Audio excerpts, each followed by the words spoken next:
My name is Valerie. I am 32 years old, and last Thanksgiving, I walked into my family's Atlanta mansion expecting the smell of roasted turkey and warm greetings. Instead, the house was pitch black and freezing. The only sound was my 78-year-old grandmother gasping for air on the hardwood floor, clutching her chest in the middle of a massive heart attack. My parents and my golden child brother were nowhere to be found. They had left her there to die so they could attend a luxury investor gala in Chicago. They left a casual yellow sticky note on the kitchen counter instructing me to babysit. As I sat in the back of the screaming ambulance, my grandmother pulled off her oxygen mask. Her grip on my wrist was like iron. She looked me dead in the eyes and asked if I was ready to help her destroy them. I nodded. 3 days later, my family returned to a nightmare they never saw coming. Before I tell you exactly how we stripped them of every dime and ounce of dignity they had, let me know where you are watching from in the comments below. Hit that like button and subscribe if you have ever had to cut off toxic bloodlines to protect your own peace. I am a venture capitalist based in New York City. I build companies from the ground up. I scale startups into global enterprises. I manage portfolios worth hundreds of millions of dollars before most people have even finished their morning coffee. My family down in Atlanta always called me the cold and calculating machine. According to my mother, Yvonne, and my father, Calvin, I was far too obsessed with my career and excessively focused on money. The absolute irony of their judgment was staggering, considering they spent their entire lives desperately chasing high society status at their exclusive Atlanta country clubs, completely funded by the cosmetic empire my grandmother Ruby built with her own two hands. On the Wednesday afternoon, right before Thanksgiving, I was sitting in a glass-walled boardroom overlooking the Manhattan skyline. I was exactly 20 minutes away from closing a massive Series C funding round for a revolutionary biotech startup. It was the exact kind of career-defining moment that people in my hyper-competitive industry kill for. The lawyers were reviewing the final contracts. The founders were smiling. Everything was perfectly aligned. Then, my personal phone rang. It was an automated medical alert from Grandma Ruby's smartwatch. The notification stated that she had pressed the emergency button, but the alert indicated she had canceled it manually just seconds later. Something felt deeply wrong to me. My grandmother is the sharpest, most capable woman I have ever known. She built a beauty supply chain catering to Black women from the ground up in the 1980s, when no one would even give her a business loan. She does not make mistakes with her medical devices. She does not accidentally press emergency buttons. I stood up, immediately looked at the room full of high-powered executives, and told them the deal would simply have to wait. I walked out of that boardroom without hesitation, leaving millions of dollars on the table, and booked the next available flight to Atlanta. My instincts have never failed me in business, and they were screaming at me that my grandmother was in danger. I landed at Hartsfield-Jackson Atlanta International Airport late Wednesday evening. I bypassed baggage claim, took a black car service, and headed straight to the family estate in the affluent Buckhead neighborhood.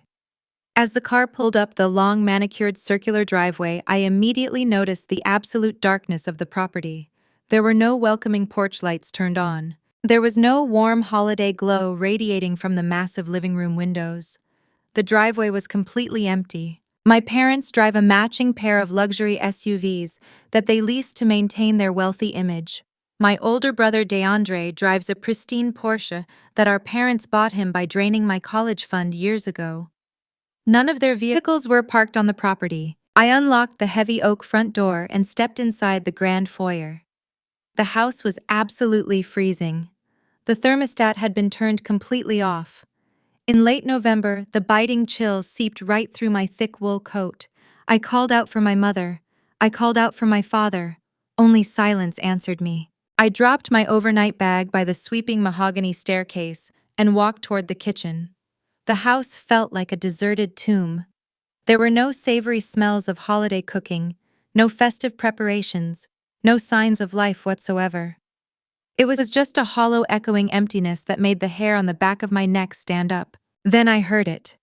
A faint, wet wheezing sound coming from the formal living room down the hall. I sprinted across the corridor, my heels clicking sharply against the polished marble floor. I rounded the corner and my heart stopped beating. Grandma Ruby was collapsed on the ornate Persian rug. Her frail hands were clutching the fabric of her silk blouse directly over her chest. Her face was dangerously ashen, and her lips carried a terrifying bluish tint. She was struggling violently to pull air into her lungs, her eyes wide with sheer terror and excruciating pain. I dropped to my knees beside her, instantly pulling my phone out to dial emergency services. I gave the 911 dispatcher the exact address and began checking her pulse. It was incredibly erratic, racing wildly, and then slowing down to a dangerous crawl. I kept talking to her, keeping my voice steady and commanding, telling her to stay with me, telling her that help was already on the way. As I reached up to grab a decorative throw pillow from the sofa to prop up her head, my eyes caught sight of the massive kitchen island just a few feet away. Sitting perfectly centered on the pristine white granite countertop was a bright yellow sticky note. I reached over and grabbed it. The looping dramatic handwriting unmistakably belonged to my mother, Yvonne. The callous words written on that small piece of paper burned themselves into my memory forever. It read, Valerie DeAndre scored VIP tickets to an exclusive Black Excellence Investor Gala up in Chicago. He desperately needs us there for networking and to support his new crypto business venture. Since you are single and have nothing better to do this weekend, stay here and babysit your grandmother. We will be back on Sunday afternoon. Make sure the house is clean before we get home. I stared at the handwritten note, the blood in my veins turning to absolute ice. DeAndre is 35 years old. He is a chronically failed entrepreneur who has spectacularly burned through every single business opportunity handed to him. His wife, Tasha, is a deeply materialistic woman, obsessed with presenting a lavish fake lifestyle to her followers on social media. My parents had actually abandoned an 78-year-old woman with a known heart condition. They had deliberately turned off the heating system to save a few dollars on the utility bill while they were gone.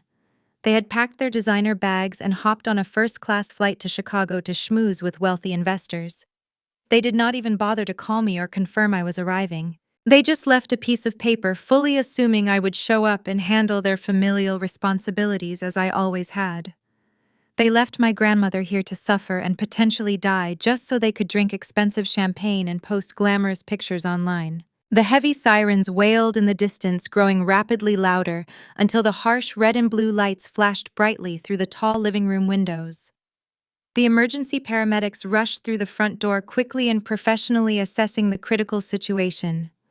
They immediately hooked Grandma Ruby up to a portable electrocardiogram machine, administered high-flow oxygen, and carefully loaded her onto the medical stretcher. I grabbed my designer purse and the yellow sticky note, following them closely out the front door. I climbed into the back of the spacious ambulance, tightly holding her frail, trembling hand as the heavy vehicle sped aggressively toward the nearest hospital.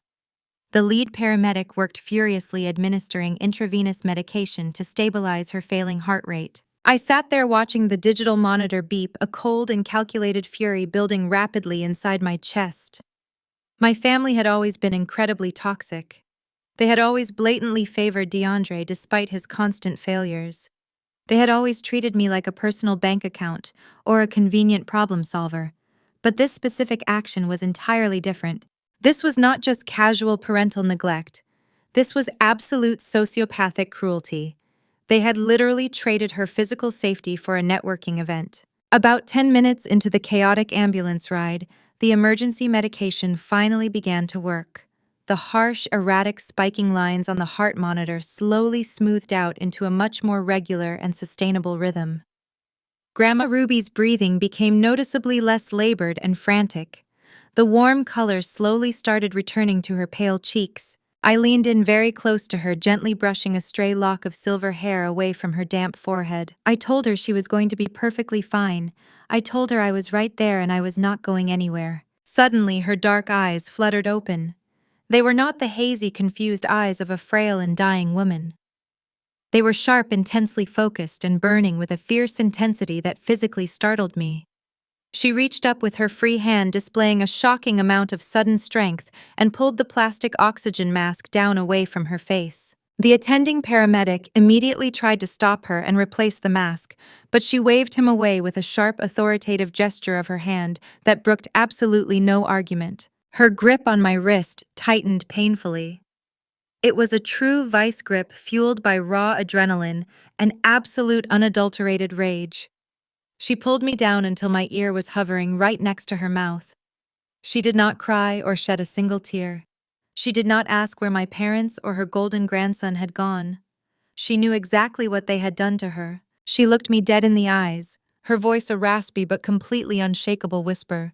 "Valerie," she said, her tone utterly devoid of any typical grandmotherly warmth or forgiveness. "I am completely done playing the helpless victim to these worthless parasites.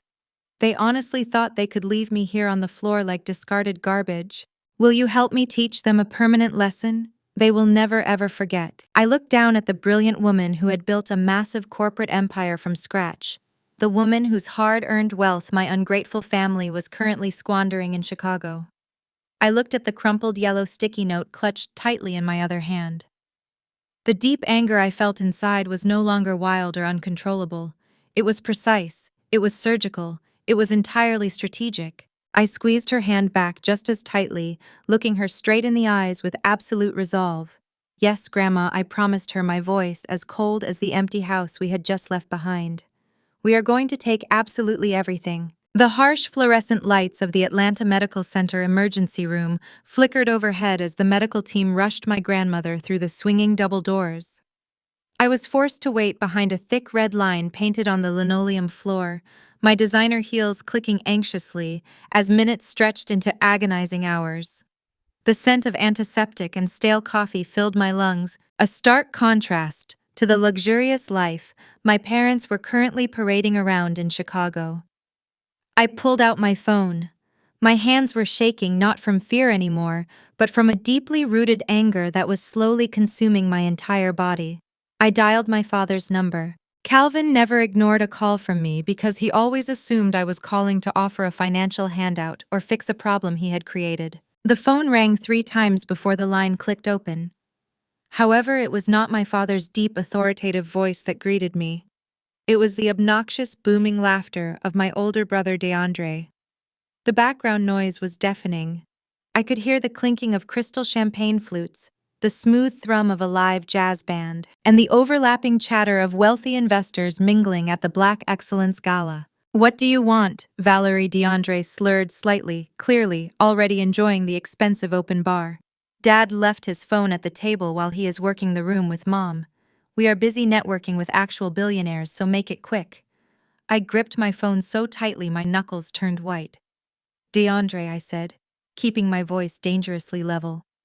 "Where exactly are you right now?" "I just told you," he scoffed, his arrogance dripping through the speaker.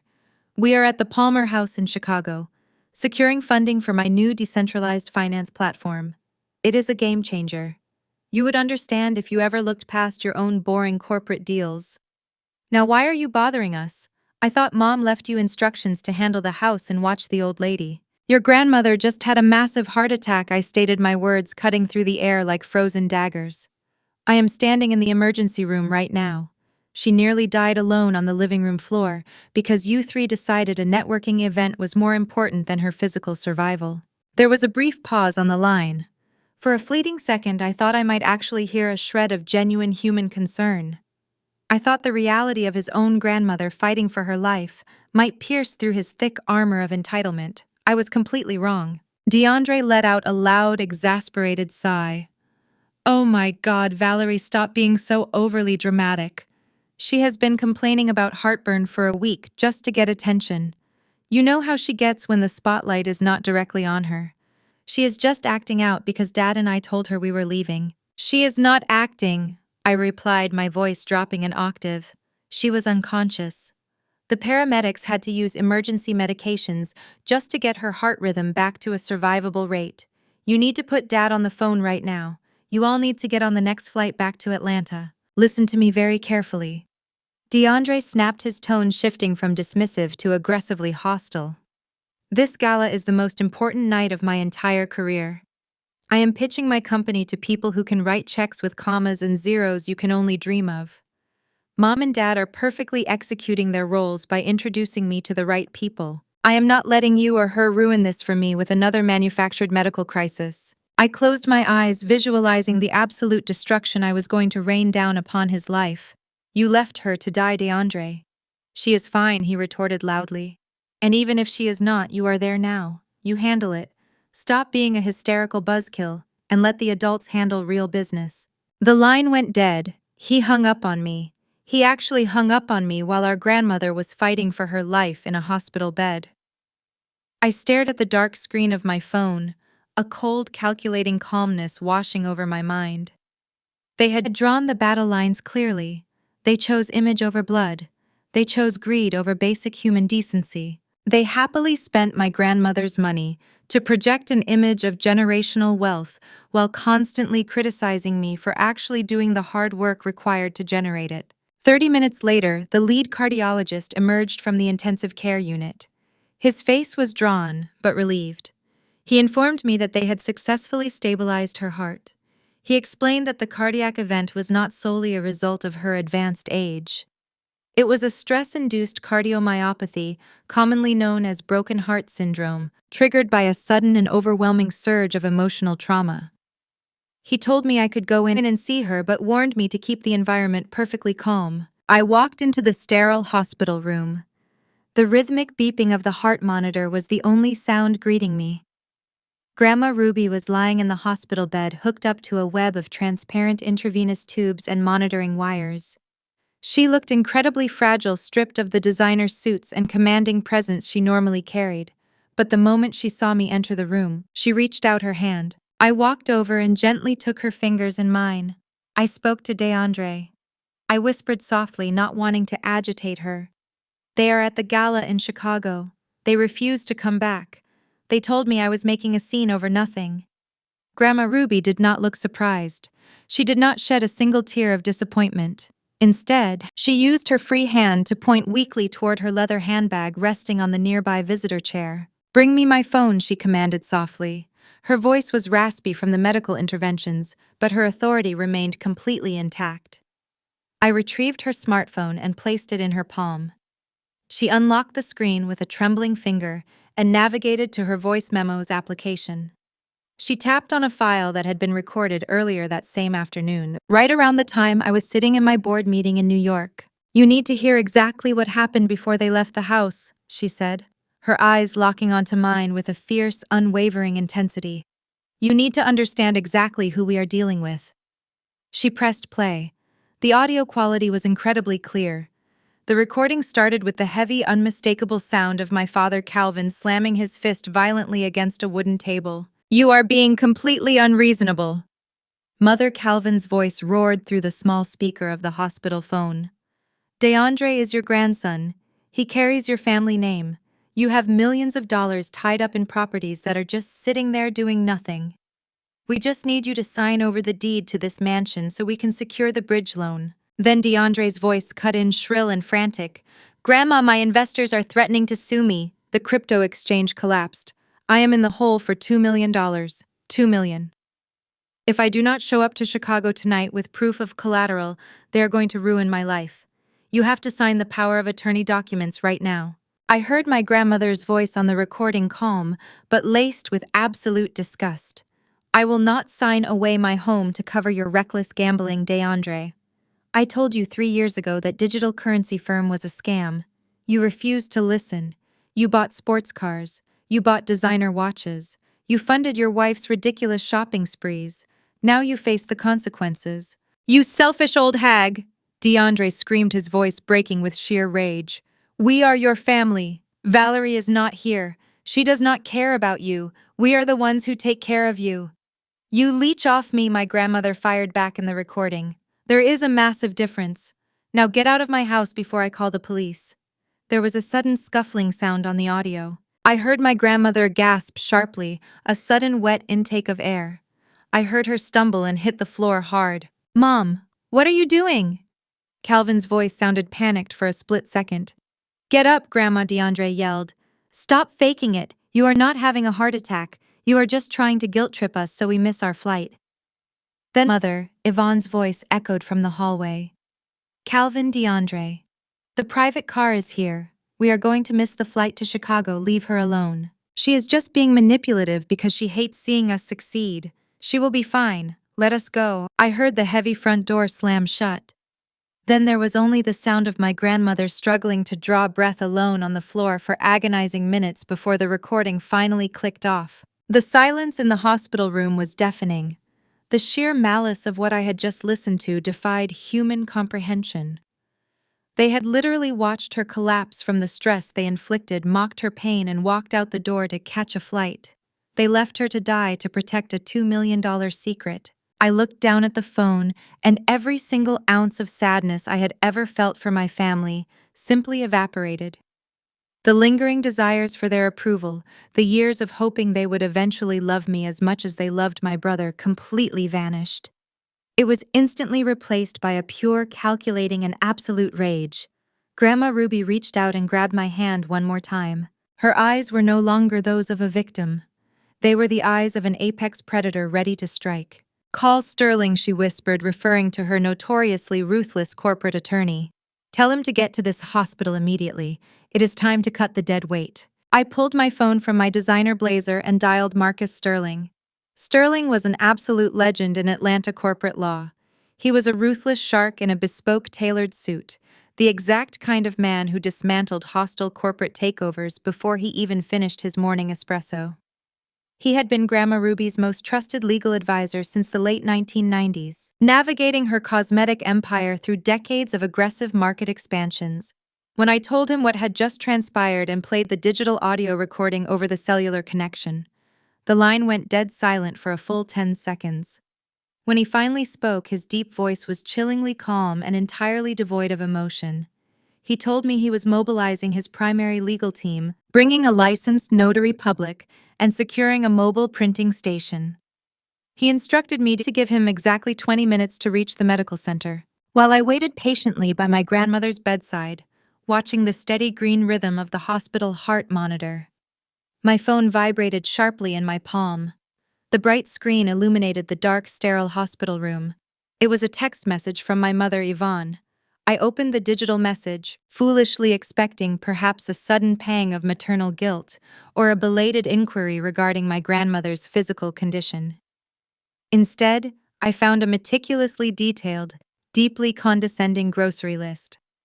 The sheer audacity actually made me laugh out loud, a harsh, humorless sound that echoed off the cold medical equipment. The text message read, "Valerie, pick these items up from the premium grocery store tomorrow morning. Tasha insists on a heritage breed organic turkey for our Sunday dinner. Do not buy the cheap brand like you usually do. Also pick up 3 bottles of the vintage champagne we like. DeAndre will be celebrating his successful investment pitch, so the house needs to be absolutely spotless. Do not forget to water the expensive orchids in the main foyer before you start cooking." Sterling arrived exactly 18 minutes later. He did not merely walk into the intensive care unit, he effectively commandeered it. He swept rapidly through the heavy swinging doors, flanked by 2 sharp junior partners carrying thick leather briefcases. He took one comprehensive look at Grandma Ruby lying in the elevated hospital bed and nodded respectfully. There were no pleasantries exchanged. There was absolutely no time wasted on false sympathy or empty platitudes. They all knew exactly what needed to be executed tonight. Sterling pulled a rolling medical tray table directly to the side of the bed, flipped open his briefcase, and began laying out thick stacks of heavily watermarked legal documents. "Calvin has held your medical and financial power of attorney for the last 5 consecutive years." Sterling stated, his gold fountain pen hovering dangerously over the first document. He leveraged that legal position to secure a secondary line of credit on the estate 2 months ago. "I warned you about his reckless spending habits, Ruby. And I should have listened to you back then, Marcus." My grandmother replied, her voice raspy from the oxygen tubes, but gaining undeniable strength with every passing second. "But we are permanently fixing that catastrophic error tonight. I want Calvin completely stripped of his unearned authority. I want every single legal cord connecting that ungrateful boy to my finances permanently severed right now." Sterling slid the first heavy document forward on the tray table. "This is an immediate revocation of power of attorney. The exact second your pen leaves this paper, Calvin's legal authority to make any medical or financial decisions on your behalf is instantly and permanently voided." He will not be able to authorize a single medical procedure, nor will he be able to move a single dime from any of your associated bank accounts. Grandma Ruby did not hesitate for a fraction of a second. She took the heavy gold fountain pen from Sterling's hand and signed her name with aggressive, sweeping strokes that tore slightly into the paper. The attending notary public immediately stamped and legally sealed the document. Just like that, the powerful legal shield my father had been hiding behind for half a decade was completely obliterated. Now for the real estate assets. Sterling continued seamlessly pulling out a much thicker stack of complex paperwork. DeAndre's investors are circling him like hungry vultures right now. If he defaults on that $2 million cryptocurrency debt, they will aggressively come after his tangible assets. Because Calvin foolishly co-signed a significant portion of DeAndre's previous business loans, those angry creditors could theoretically place a massive lien on the family estate if Calvin were to inherit it or use his power of attorney to pledge it as collateral, which is exactly what they were trying to violently force me to do. This morning, Grandma Ruby said, her dark eyes flashing with renewed fury. They wanted to bleed my historical home dry to save DeAndre from his own spectacular stupidity. I built that mansion from nothing. I paid for every single brick with money I earned selling hair products out of the trunk of my car in the 1980s. I will see the entire property burned to the ground before I let DeAndre hand it over to a bunch of digital currency scammers. We do not need to burn it down, I interjected, stepping up to the opposite side of the hospital bed. We just need to make it legally untouchable. Sterling looked at me, a sharp, genuinely impressed smile touching the corners of his mouth. Valerie is entirely correct. We are going to execute an immediate quitclaim deed. Ruby, you are going to sell the Buckhead estate to Valerie tonight. The property will be immediately transferred into a blind trust controlled exclusively by Valerie's venture capital firm up in New York. The transaction will be fully legal, completely ironclad, and entirely shielded from any of Calvin or DeAndre's aggressive creditors. Sell it to her for how much exactly? Grandma Ruby asked, leaning forward slightly. $1 sterling, replied smoothly. It is a standard legal consideration in these specific asset transfers. It legally constitutes a legitimate sale, permanently removing the massive asset from your personal estate and placing it entirely under Valerie's absolute jurisdiction. By the time your son and your golden grandson wake up tomorrow morning in Chicago, they will be legally homeless. They will be occupying a multi-million-dollar property they do not actually own, residing as unwanted guests, at the absolute mercy of the daughter they have spent their entire lives treating like garbage. I pulled a crisp $1 bill from my designer wallet and placed it gently on the medical tray table. Grandma Ruby looked at the dollar bill, then looked directly at me. A slow, deeply satisfied smile spread across her weathered face. She signed the transfer deed with a flourish. The notary stamped the heavy paper. The transfer was absolute and undeniable. The sprawling, luxurious Atlanta mansion was now officially mine. But we were not finished yet. The family trust fund, Grandma Ruby commanded, pointing a shaking but determined finger at Sterling. I want the primary beneficiary changed immediately. Yvonne and Calvin have been siphoning money from the discretionary fund for years to pay for their exclusive country club memberships and Tasha's ridiculous designer shopping habits. Cut them off, all of them. Leave them with nothing. Sterling nodded in agreement, swiftly producing the final set of legal documents from the depths of his briefcase. This will completely restructure the Ruby Cosmetics Legacy Trust. Valerie will be formally named as the sole successor trustee. She will have absolute unchecked authority over the distribution of all family funds. Any monthly stipends currently being paid out to Calvin, Yvonne, DeAndre, and Tasha will require Valerie's direct written authorization moving forward. I watched in silent awe as my grandmother signed her name for the final time that evening. The sheer magnitude of what we had just accomplished in the span of an hour was truly staggering. We had completely rewritten the power dynamic of my entire family tree. My parents had built their entire social identity on the grand illusion of generational wealth. They treated the hardworking service staff at their country clubs like peasants. They constantly bragged to their wealthy social circle about DeAndre's fictional business successes. They looked down on everyone around them, especially me, secure in the arrogant knowledge that Grandma Ruby's massive fortune would eventually be theirs to control and squander. They had absolutely no idea that while they were clinking glasses of expensive champagne in a Chicago ballroom, their entire financial safety net had been completely dismantled and handed over to the daughter they despised. I was no longer just the convenient family scapegoat. I was the landlord. I was the bank. I was the executioner. Sterling gathered the extensive documents, placing them carefully back into his leather briefcase. I will have these officially filed with the county clerk first thing Monday morning, he said, adjusting his suit jacket. The revocations are effective immediately. If Calvin tries to access any of your personal accounts tomorrow, he will find himself permanently locked out. Valerie, you have full operational control over everything. Use it wisely. I intend to use it ruthlessly, I replied, my voice ringing with absolute certainty. After the legal team departed, the hospital room grew extremely quiet again. The pure adrenaline of the past few hours began to settle, leaving behind a cold, hard clarity in my mind. Grandma Ruby lay back against her pillows. The aggressive legal maneuvers had clearly exhausted her physical body, but the terrified, broken woman I had found on the living room floor was completely gone. They are going to be absolutely furious, she whispered, her eyes slowly closing as the hospital medications finally pulled her toward a much-needed sleep. Let them be furious, I replied, pulling the warm hospital blanket up over her shoulders. They are going to learn what it actually means to work for a living. I sat back down in the uncomfortable vinyl visitor chair and pulled out my phone. The screen lit up with another notification. It was a second text message from my mother. I opened the message thread, my thumb hovering over the digital keyboard. The newly arrived message from Yvonne read, "We land at 5 p.m. Sunday. Tasha wants the organic turkey. Do not be bitter just because you are single and have to cook for a real family. Make sure the massive dining room table is set properly with the fine china.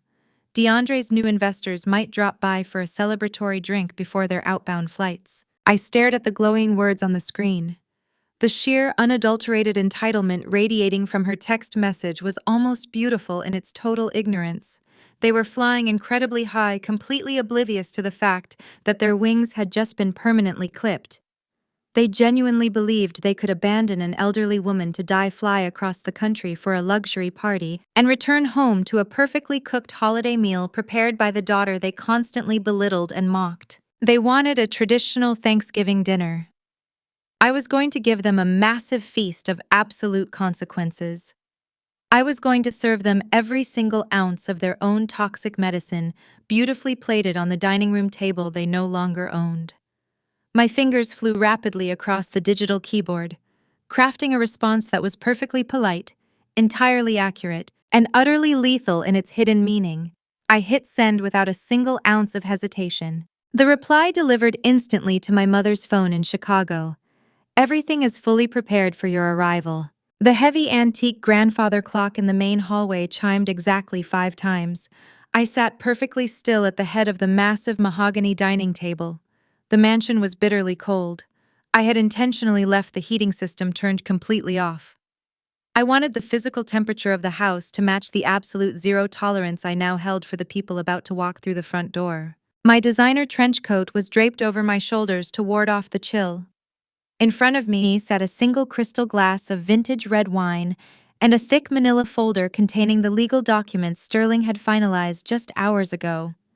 The grand dining room, usually the centerpiece of our family holidays, was devoid of any festive decorations. There was no heritage breed organic turkey roasting in the oven. There were no expensive orchids watered in the foyer. There was only the deafening silence of a trap waiting to be sprung. Through the tall front windows, I watched a sleek black luxury car pull up the circular driveway. The heavy doors swung open, and the chaotic, obnoxious noise of my family instantly shattered the quiet evening. Loud, booming laughter echoed up the stone steps. The front door was pushed open with excessive force. My mother Yvonne walked in first, her heels clicking aggressively against the marble floor. She was draped in a lavish fur coat, carrying 2 oversized shopping bags from a high-end Chicago boutique. My father Calvin followed close behind, dragging a matching set of designer luggage. Then came my brother DeAndre and his wife Tasha. They were practically buzzing with arrogant, unearned energy. DeAndre was loudly recounting a story about how he had completely charmed a billionaire tech investor at the gala. Tasha was busy tapping on her phone, likely posting photos of her luxury purchases for her internet followers. "It is absolutely freezing in here," Yvonne complained immediately, her voice cutting through the foyer like a shrill alarm. "Valerie, why is it so cold? And why is it completely dark? I specifically told you to have this house well lit and welcoming for DeAndre's potential business partners." Calvin dropped his heavy luggage onto the marble floor with a loud thud. "The sheer incompetence is staggering," he muttered, rubbing his hands together to generate warmth. "We fly across the country to secure our family legacy, and she cannot even manage basic household tasks." Tasha pushed past them, her nose wrinkling in disgust as she sniffed the air. "I do not smell any food cooking," she whined, crossing her arms over her expensive cashmere sweater. "Do not tell me she forgot to pick up the organic turkey. I swear if she bought that cheap frozen brand again, I am ordering takeout. I cannot eat processed garbage." I remained seated in the shadows of the dining room, slowly swirling the dark red wine in my crystal glass. I watched them strip off their expensive coats and toss them carelessly onto the antique entryway bench. They moved through the house with the absolute entitlement of monarchs returning to their castle, completely oblivious to the fact that their kingdom had already been conquered. They were so consumed by their own superficial desires that they did not even register the fact that something was fundamentally wrong with the environment they had just entered. DeAndre walked toward the kitchen, pulling at the collar of his tailored suit. "I do not care about the turkey right now," he announced loudly, his voice filled with arrogant impatience. "I need a stiff drink, and then I need to find the old lady. Those Chicago investors want proof of collateral by tomorrow morning, or they are going to pull their funding and sue me for the $2 million. I need her signature on that property deed tonight, even if I have to physically guide her hand to make it happen." His casual cruelty regarding our grandmother's physical state confirmed every single action I had taken over the last 3 days. He truly viewed her as nothing more than a disposable asset, a human bank account existing solely to fund his reckless gambling and shield him from the consequences of his own spectacular failures. He did not ask if she had survived the heart attack. He did not ask if she was feeling better. He only cared about extracting the last remaining ounce of financial value from her tired bones. I took a slow, deliberate sip of my wine and placed the crystal glass down on the mahogany table with a sharp, echoing clink. The sound immediately drew their collective attention. 4 heads snapped simultaneously in my direction. They walked toward the dining room together, stopping abruptly at the threshold. The only light in this room came from a single modern chandelier hanging directly over the table, casting a harsh, dramatic glow over the thick manila folder resting quietly under my manicured hands. "There you are," Yvonne snapped, marching into the room with her hands planted firmly on her hips. "What exactly is going on here, Valerie? The house is an icebox. There is absolutely no food prepared. You have completely ignored my very simple, very clear instructions." Tasha stepped up beside my mother, rolling her eyes in exaggerated annoyance. "You had one very basic job to do, Valerie. We are exhausted from networking with actual successful people. The absolute least you could do is have a decent meal ready for your brother. He is under a massive amount of stress building his company." I looked calmly at Tasha. I looked at the flashy designer bag she was clutching so tightly. Then I looked at my parents, who were standing there radiating pure self-righteous indignation.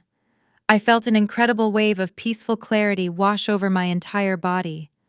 I was no longer the frustrated daughter trying to earn their respect. I was the architect of their immediate destruction. "I did not follow your instructions, Mother," I said, my voice dangerously calm and perfectly level, "because I do not work for you. I certainly do not work for Tasha. And I absolutely will never lift another finger to serve DeAndre." Calvin's face instantly darkened with rage. He took a threatening step forward, pointing a rigid accusatory finger directly at me. "Watch your tone, young lady. You are living under our roof. You will show proper respect to this family. We asked you to do a simple favor while we handled critical business in Chicago, and you chose to be petty and vindictive." DeAndre scoffed, leaning casually against the doorframe as if he owned the entire world. "Let her throw her little tantrum, Dad. She is just bitter because she is 32, completely single, and spends her entire life crunching numbers in a boring cubicle while we are actually out making major moves in the real business world. He checked his expensive designer watch, acting as if my presence was merely a minor inconvenience in his highly important schedule. "Where is Grandma?" DeAndre demanded, looking around the empty hallway with visible frustration. "Is she still upstairs throwing her fake medical pity party? I need her down here right now. I have important investors waiting for a financial update, and I am not playing these childish games with her tonight. Tell her to get down here and sign the necessary legal papers immediately." I stood up slowly from my chair. I smoothed the invisible wrinkles from my dark blazer and looked directly into my brother's incredibly arrogant eyes. "Grandma Ruby is not upstairs," I informed them, my tone completely devoid of any recognizable human emotion. "She is currently resting comfortably in a highly secure private medical facility located on the other side of the city." Yvonne let out a dramatic, exasperated sigh, throwing her manicured hands up in the air in a theatrical display of frustration. "Oh, for heaven's sake, did you actually call an ambulance? We told you she was faking those chest pains. You just cost us thousands of dollars in unnecessary hospital bills because you always overreact to her blatant emotional manipulation." "She was not faking it," I replied coldly, staring daggers into her soul. "She suffered a massive stress-induced heart attack. Her heart nearly stopped beating on this very floor, right exactly where you left her. The medical professionals had to use severe emergency intervention just to save her life." My father waved his hand dismissively, clearly unbothered by the terrifying medical reality of his own mother's near-death experience. "Well, she is medically stable now, clearly, so this changes absolutely nothing. I have her complete medical and financial power of attorney. I will call the hospital administration tomorrow morning, arrange for an immediate private medical transport, and have her brought back here. DeAndre needs that highly important signature on the property deed before noon. We cannot let her little health scare ruin a multi-million-dollar business opportunity that benefits our entire family." DeAndre nodded enthusiastically in agreement, stepping fully into the dining room space. "Exactly. I am not losing my lucrative company because she decided to have a highly convenient panic attack. Go get my primary lawyer on the phone, Dad. We will just have him draft a rapid executive override since she is currently incapacitated in a hospital bed. You can easily sign the property deed on her behalf using your established legal authority." Tasha smiled smugly, proudly crossing her arms over her chest. "Problem solved. Now, since Valerie completely ruined our intended holiday dinner, someone needs to order us some premium sushi from that expensive place downtown. I am absolutely starving after that flight." They had mapped it all out perfectly in their twisted, self-centered minds. They had completely bypassed the horrible reality of my grandmother's immense physical suffering and moved straight back to their own insatiable greed. They genuinely believed that Calvin's outdated legal paperwork gave them the absolute, unquestionable right to drain the very last drop of blood and treasure from the exceptional woman who literally built their entire world from scratch. I watched their arrogant, confident faces, feeling an immense, powerful wave of deep satisfaction rising steadily in my chest. The trap was fully set, and they had just gleefully walked right into the very center of it. I placed my right hand flat on top of the thick manila folder resting quietly on the polished mahogany table. "You are not bringing her back to this house," I stated, my voice echoing loudly and clearly in the silent, freezing room. "And you are certainly not calling any lawyers to authorize a fraudulent property transfer." Calvin laughed out loud, a harsh, deeply mocking sound that filled the room. "And who exactly is going to stop me?" "You. I hold all the legal authority in this family, Valerie. You have absolutely no power here whatsoever." I picked up the heavy folder containing the newly minted legal documents. I looked directly at my father, then I looked at my mother, and finally I focused my entire gaze on my brother. I slid the thick folder forcefully across the polished mahogany table.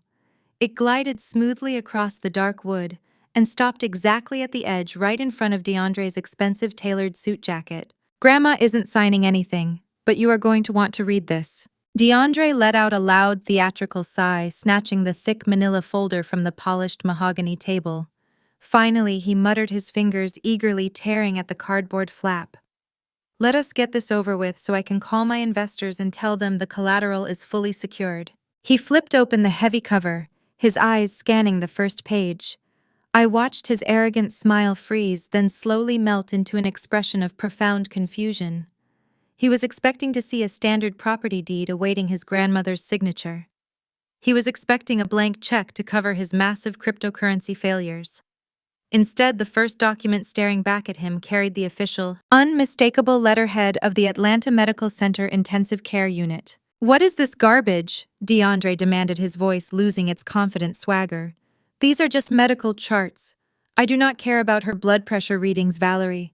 I need the property transfer documents. Read the attending physician's notes." I commanded, my voice slicing through the cold air of the dining room. "Read the exact timestamp of her admission. Read the list of emergency intravenous medications they had to pump directly into her failing heart just to keep her alive while you were ordering your first round of drinks in Chicago." Yvonne stepped forward, her expensive fur coat rustling as she snatched the medical records out of DeAndre's hands. She scanned the pages, her perfectly manicured nails tapping nervously against the paper. "This is a gross exaggeration," she declared, tossing the hospital records back onto the table with a dismissive flick of her wrist. "Hospitals always make things sound worse than they are to inflate the billing. We knew she was having a mild panic attack. You are just using this to create unnecessary drama and punish us for taking a well-deserved business trip." "A mild panic attack," I repeated, rising slowly from my chair. Her heart stopped, mother. The paramedics had to aggressively intervene on the floor of the formal living room. She was entirely alone, terrified, and fighting for her last breath, because you decided a networking event was more important than her actual survival. You deliberately turned off the heating system to save money while leaving an elderly woman completely unattended. Tasha rolled her eyes loudly, clicking her tongue. "Oh, please. She is tough as nails. She probably just got worked up because she hates seeing DeAndre succeed. Can we please skip the medical guilt trip?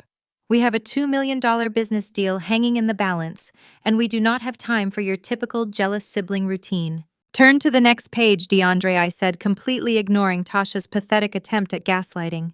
"I promise you the second document is entirely focused on real estate." DeAndre flipped the medical records over. His eyes darted across the crisp white legal paper underneath. I watched the exact moment his brain processed the bold, capitalized black letters printed across the top of the page. The blood drained completely from his face, leaving him looking sickly and pale under the glow of the modern chandelier. His hands actually began to tremble, crinkling the edges of the heavy legal paper. "This is an eviction notice," DeAndre whispered, his voice barely audible. He looked up at me, his eyes wide with a mixture of shock and rising panic. "This is a court-stamped, legally binding order of eviction. It says we have to vacate the premises. What kind of sick joke is this, Valerie?" Calvin aggressively snatched the document from his son. He held it up to the light, his eyes narrowing as he read the legal jargon. "This is completely fraudulent," my father roared, throwing the paper back onto the mahogany table. "You cannot evict us from our own family estate. Grandma Ruby owns this mansion. You have absolutely no legal standing to issue a notice to vacate. Grandma Ruby does not own this mansion anymore," I stated, my voice echoing with absolute authority. "As of 8 o'clock last night, this entire estate, including the land, the main house and the guest quarters, was legally sold. The deed has been fully transferred, notarized, and recorded." Yvonne gasped, stepping back as if she had been physically struck. "Sold? To whom? Who would she sell the house to without consulting us first?" "She sold it to me," I replied, a cold, triumphant smile finally touching my lips. "I purchased this entire property from her for exactly $1. The transaction was executed via a rock-solid quitclaim deed overseen by Marcus Sterling and a team of top-tier corporate lawyers. The house is completely shielding from any creditors. More importantly, the house is legally mine. You are standing in my dining room. You are tracking dirt onto my marble floors. And as of this exact moment, you are all officially trespassing on my private property." The silence that followed was deafening. The sheer magnitude of my words hit them like a freight train. The grand illusion of their generational wealth, the foundation of their entire high society identity, had just been completely obliterated in a matter of seconds. Tasha was the first to break the silence. Her shrill voice pierced the quiet room laced with absolute hysteria. "You cannot do this," she screamed, her carefully constructed influencer persona completely shattering. "We live here. This is our primary residence. My entire social media brand is built around this estate. You cannot just steal our house and throw us out into the street. DeAndre, do something. Tell her she cannot do this." I turned my gaze to my sister-in-law, my expression turning to stone. "You do not own anything, Tasha. You never have. You married a man who pretends to be a successful entrepreneur while secretly drowning in $2 million of cryptocurrency debt. You spend your days posting pictures of a luxury lifestyle funded entirely by the hard work of an elderly woman you could not even be bothered to check on. Your fake kingdom is officially closed for business." DeAndre stepped forward, his fists clenched tightly at his sides. "You manipulated her." He spat, his voice trembling with furious desperation.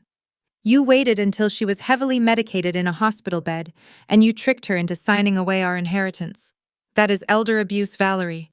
That is textbook financial fraud. No judge in the state of Georgia will ever uphold a property transfer signed under those conditions." "There was absolutely no manipulation," I countered smoothly, picking up my wine glass. "Grandma Ruby was completely lucid.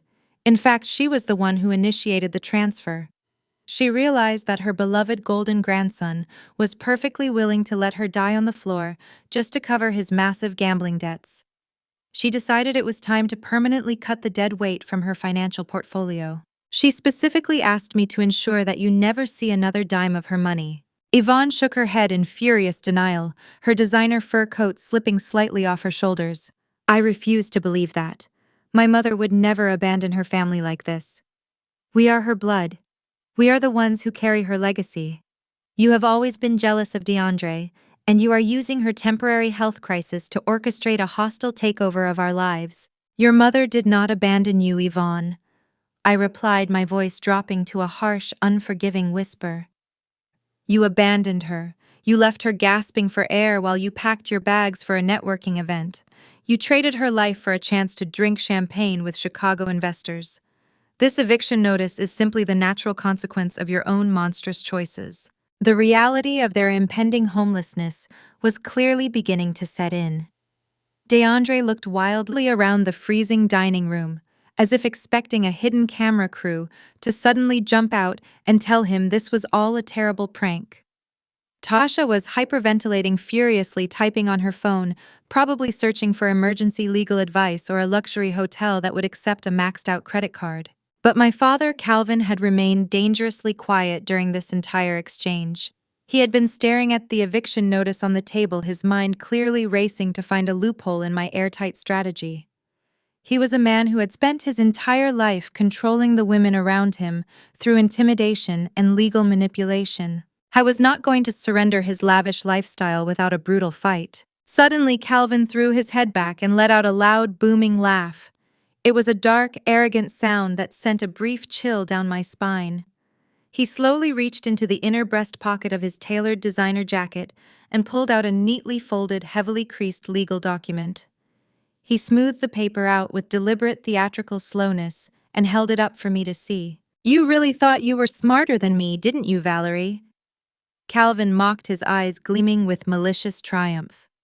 "You thought you could just swoop in with Marcus Sterling and steal my entire family estate from right under my nose.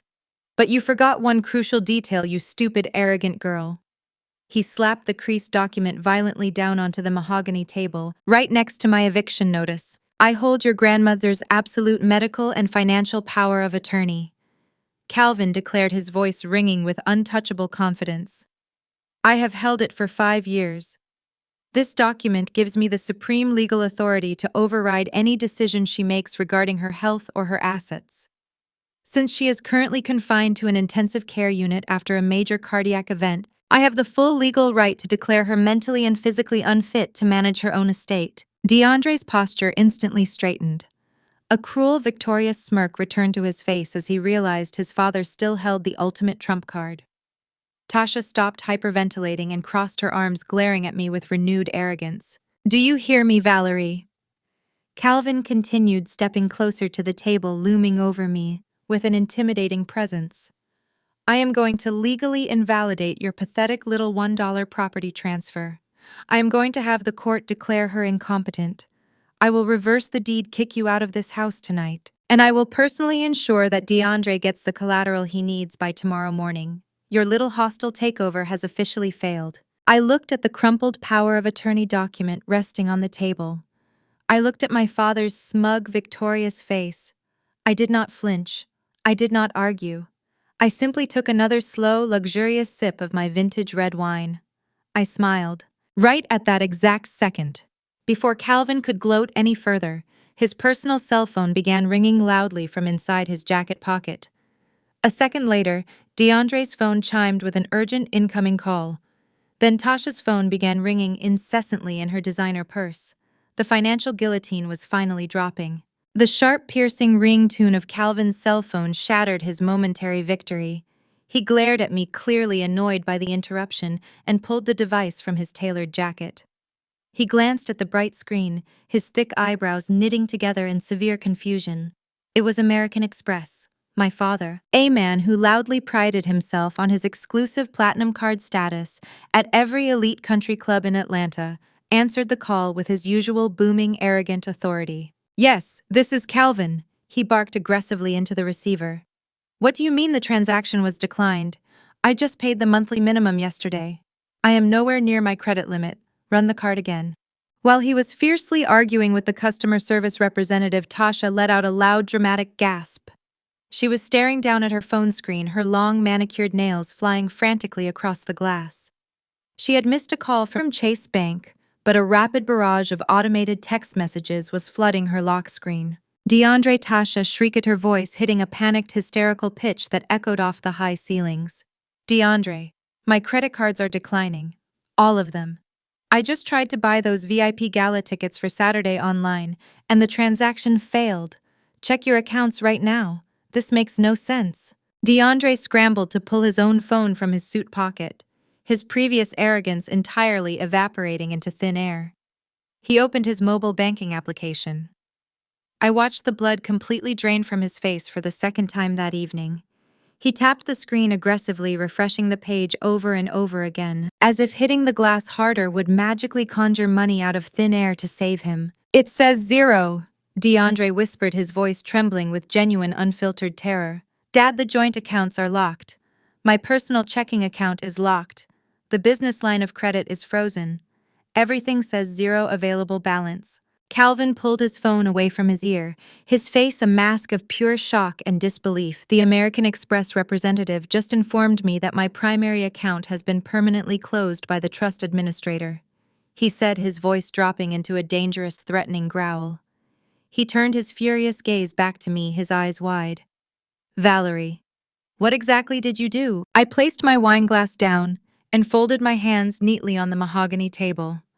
"I executed my legal duties," I replied calmly, savoring the absolute destruction in the room. "As of 7 o'clock this evening, I am the sole successor trustee of the Ruby Cosmetics Legacy Trust. I have frozen every single joint account connected to this family. I have permanently canceled all supplementary credit cards. I have completely cut off the generous monthly stipends you have all been draining for years. You are entirely cut off." The sheer magnitude of my words hit them like a physical shockwave. The room descended into absolute chaos. "You cannot do that!" Tasha screamed, lunging forward until her stomach hit the edge of the dining table. "My entire lifestyle is attached to those accounts. I have an image to maintain. I have lucrative brand deals pending. I have 50,000 followers who expect me to be at the Black Excellence Gala this weekend, wearing a brand new designer gown. How am I supposed to pay for my hair, my makeup, my luxury car lease? You are stealing my life. You are going to have to get a real job, Tasha," I stated flatly, staring right through her pathetic panic. "You can no longer fund your fake, glamorous internet life with the money my grandmother bled to create. You married a man who is $2 million in debt. You live in a house you do not own. Your entire existence is a carefully curated lie built on someone else's dime. The free ride is officially over." Tasha let out a guttural scream of frustration, clutching her expensive handbag as if it were a life preserver on a sinking ship. She turned to DeAndre and began hitting his chest with her free hand. "Do something. She sobbed, her perfect influencer facade completely destroyed. You promised me we were financially secure. You said your crypto company was going to make us billionaires. Fix this right now or I am leaving. DeAndre pushed her hands away, looking desperately at our father. Dad, use the power of attorney. Call the bank. Tell them Grandma is incapacitated and Valerie committed financial fraud. Tell them to unfreeze the accounts immediately before the markets open tomorrow. Calvin was already dialing the bank back, his fingers shaking with unbridled rage. I am doing it right now. You listen to me, Valerie. You have crossed a line you cannot uncross. I am going to have you arrested for financial manipulation and elder abuse. You will rot in a federal prison. I leaned back in my chair and watched him put the phone to his ear. I did not try to stop him. I wanted him to hear it directly from the bank manager. I wanted him to feel the exact moment his untouchable power evaporated into nothingness. Calvin spoke rapidly into the phone, his voice dripping with entitled fury. He demanded to speak to the highest-level wealth manager. He practically shouted that he held the absolute medical and financial power of attorney for Ruby, and that the sudden account freeze was entirely illegal. He paced back and forth across the marble floor of the dining room, his expensive leather shoes squeaking loudly against the stone. Then he stopped pacing. His broad shoulders slumped. The angry, vibrant color drained completely out of his face, leaving him looking hollow and incredibly old. He slowly lowered the phone from his ear and stared at me with an expression of pure, unadulterated horror. What did they say? Calvin Yvonne demanded, her voice shrill and trembling with growing anxiety. Tell them to unlock our money immediately. We have vendors to pay for DeAndre's networking events. We have social obligations. They said the power of attorney is void.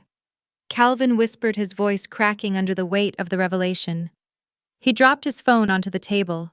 It clattered against the wood, a useless piece of metal. They have a newly executed document directly from Ruby. The bank manager said my authority was permanently revoked last night and let me check the remaining balance on the accounts.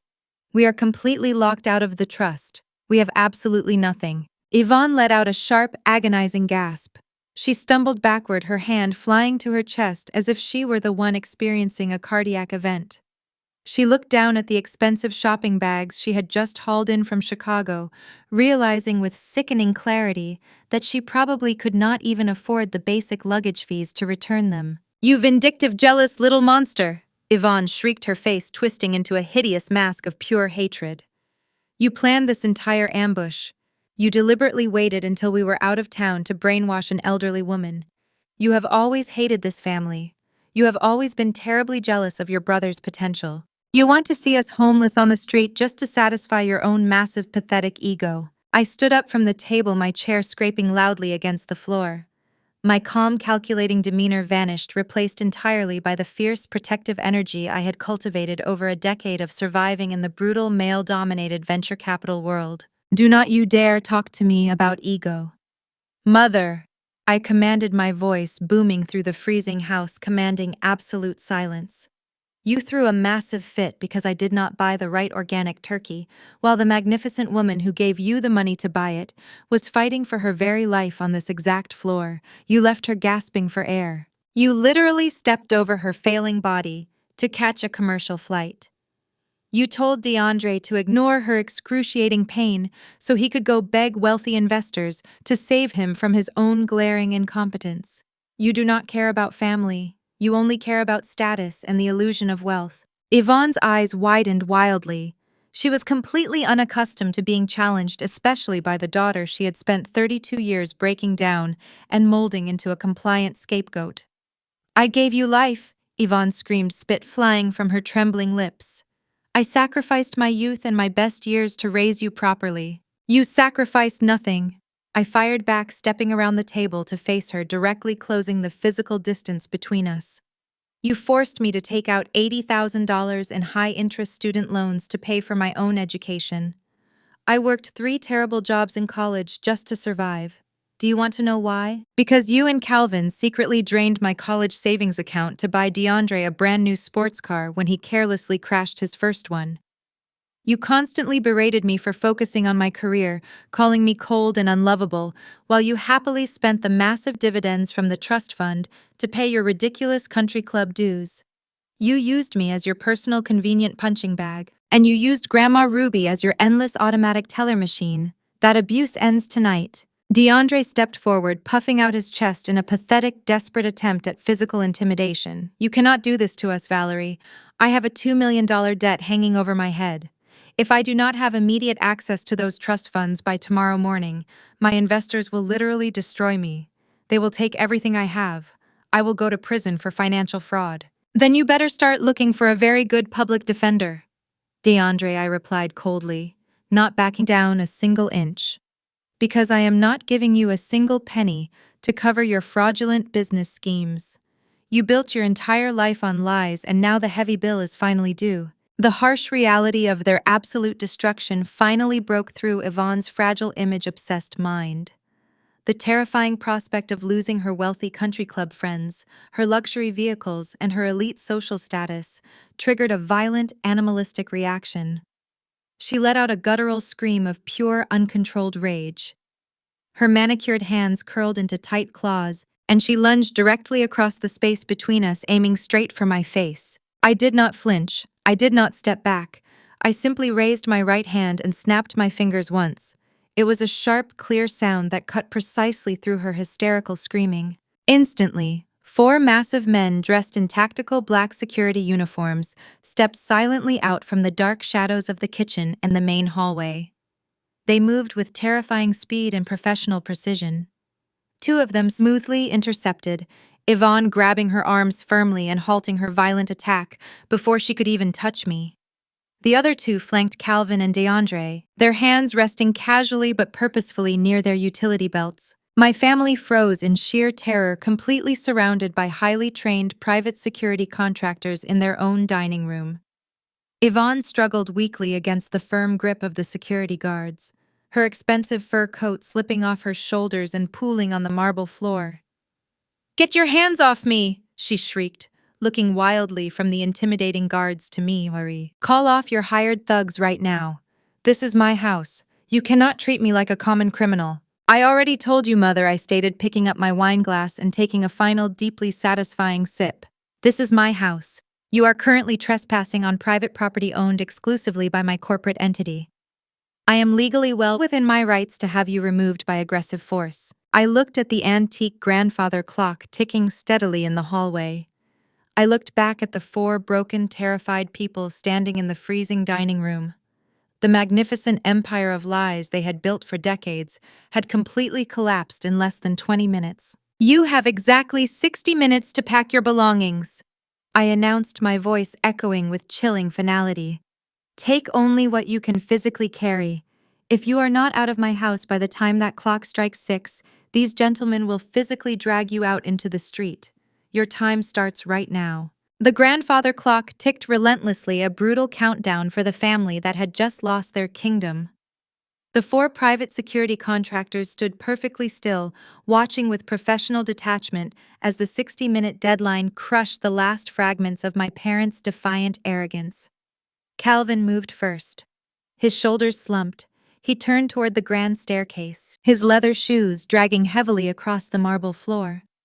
DeAndre followed him, muttering frantic curses while furiously dialing numbers on his phone, trying to reach any wealthy contact who might offer him a lifeline.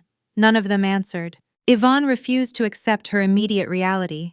She stood frozen in the center of the dining room, staring at the empty space where her lavish lifestyle had existed just an hour ago. The shock warped into a desperate psychological attack. She lunged forward, stopping just inches from the security guard who stepped into her path. "You are a monster, Valerie!" Yvonne shrieked, her voice echoing off the high ceilings, raw with entitled fury. "I gave up the best years of my life to raise you. I sacrificed my own youth to make sure you had a roof over your head and food on your plate. I endured the pain of childbirth. I stayed up late making sure you had everything you needed. And this is how you repay me. By throwing your mother out into the freezing cold, you are punishing me for giving you life." I remained standing at the head of the table, my posture perfectly straight, my expression impassive. I let her scream. I watched the pathetic gaslighting tactics she had used to control me for 32 years utterly fail to elicit a single ounce of guilt. When she paused to draw a breath, I delivered the absolute truth she had spent decades trying to bury. You sacrificed absolutely nothing for me, Mother. I stated, my voice slicing through the room with surgical precision. You birthed me, and then you instantly realized I was not the male heir Calvin desperately wanted to parade around his exclusive country clubs. You want to talk about your sacrifices? Let us talk about my college education. When I was 18 years old, I came to you with my acceptance letter to Columbia University. I begged you to help me access the college trust fund Grandma Ruby had explicitly set up for my tuition. Do you remember what you told me that day? Yvonne swallowed hard, darting nervous glances at the security guards. That was a difficult financial year for the family, she stammered, her volume dropping. We had unexpected expenses. We told you to go to a cheaper state school. You told me there was no money left, I corrected her sharply, stepping closer so she could see the zero tolerance in my eyes. You forced me to take out $80,000 in high-interest student loans. You watched me work 3 exhausting jobs, sleeping 4 hours a night, scrubbing library floors just to afford textbooks. And exactly 2 weeks after you told me the family was broke, you and Calvin bought DeAndre a brand new Porsche because he scraped by with a C average in business class. You drained my educational fund to buy your golden child a sports car. Do not you ever dare stand in my house and use the word sacrifice in my presence again. Yvonne recoiled as if I had physically struck her. She had absolutely no defense. The undeniable truth completely shattered her carefully constructed victim narrative. Without another word, she turned and fled up the stairs to pack whatever scraps of her dignity she could fit into a suitcase. While my parents and brother frantically stuffed their designer clothing into luggage upstairs, Tasha attempted a far more deceitful strategy. I watched from the foyer as my sister-in-law tried to quietly slip down the back staircase, carrying an oversized designer tote bag that looked suspiciously heavy. She kept her head down, completely bypassing the main entryway where the security team was stationed. She headed straight for the side door leading to the garage. "Stop right there, Tasha!" I commanded, my voice snapping through the quiet house like a whip. Tasha froze in her tracks, tensing visibly under her cashmere sweater. She turned around, forcing a tight, artificial smile onto her face. "I am just putting my bag in the car, Valerie," she said, her voice shaking. "I packed my makeup and some toiletries. I am leaving just like you ordered." "Bring the bag here," I instructed, gesturing to the marble island in the center of the kitchen. Tasha clutched the heavy tote bag tightly to her chest, her eyes wide with panic. "You cannot search my personal belongings. That is a violation of my privacy. You already stole my house and my credit cards.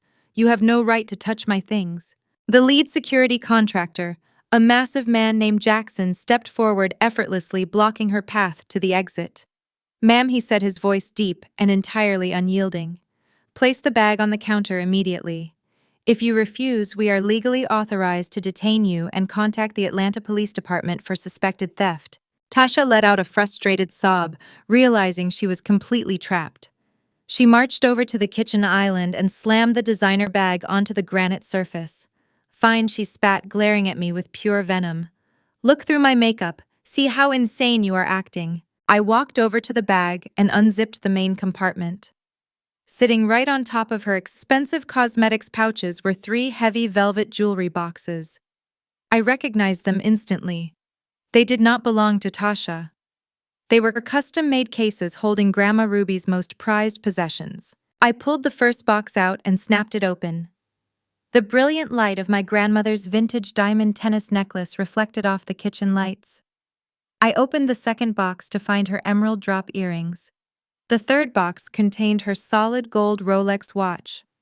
Tasha had literally raided a dying woman's bedroom while the rest of the family was arguing downstairs. "You absolutely disgusting thief," I said, looking at Tasha with a level of revulsion I had never felt before.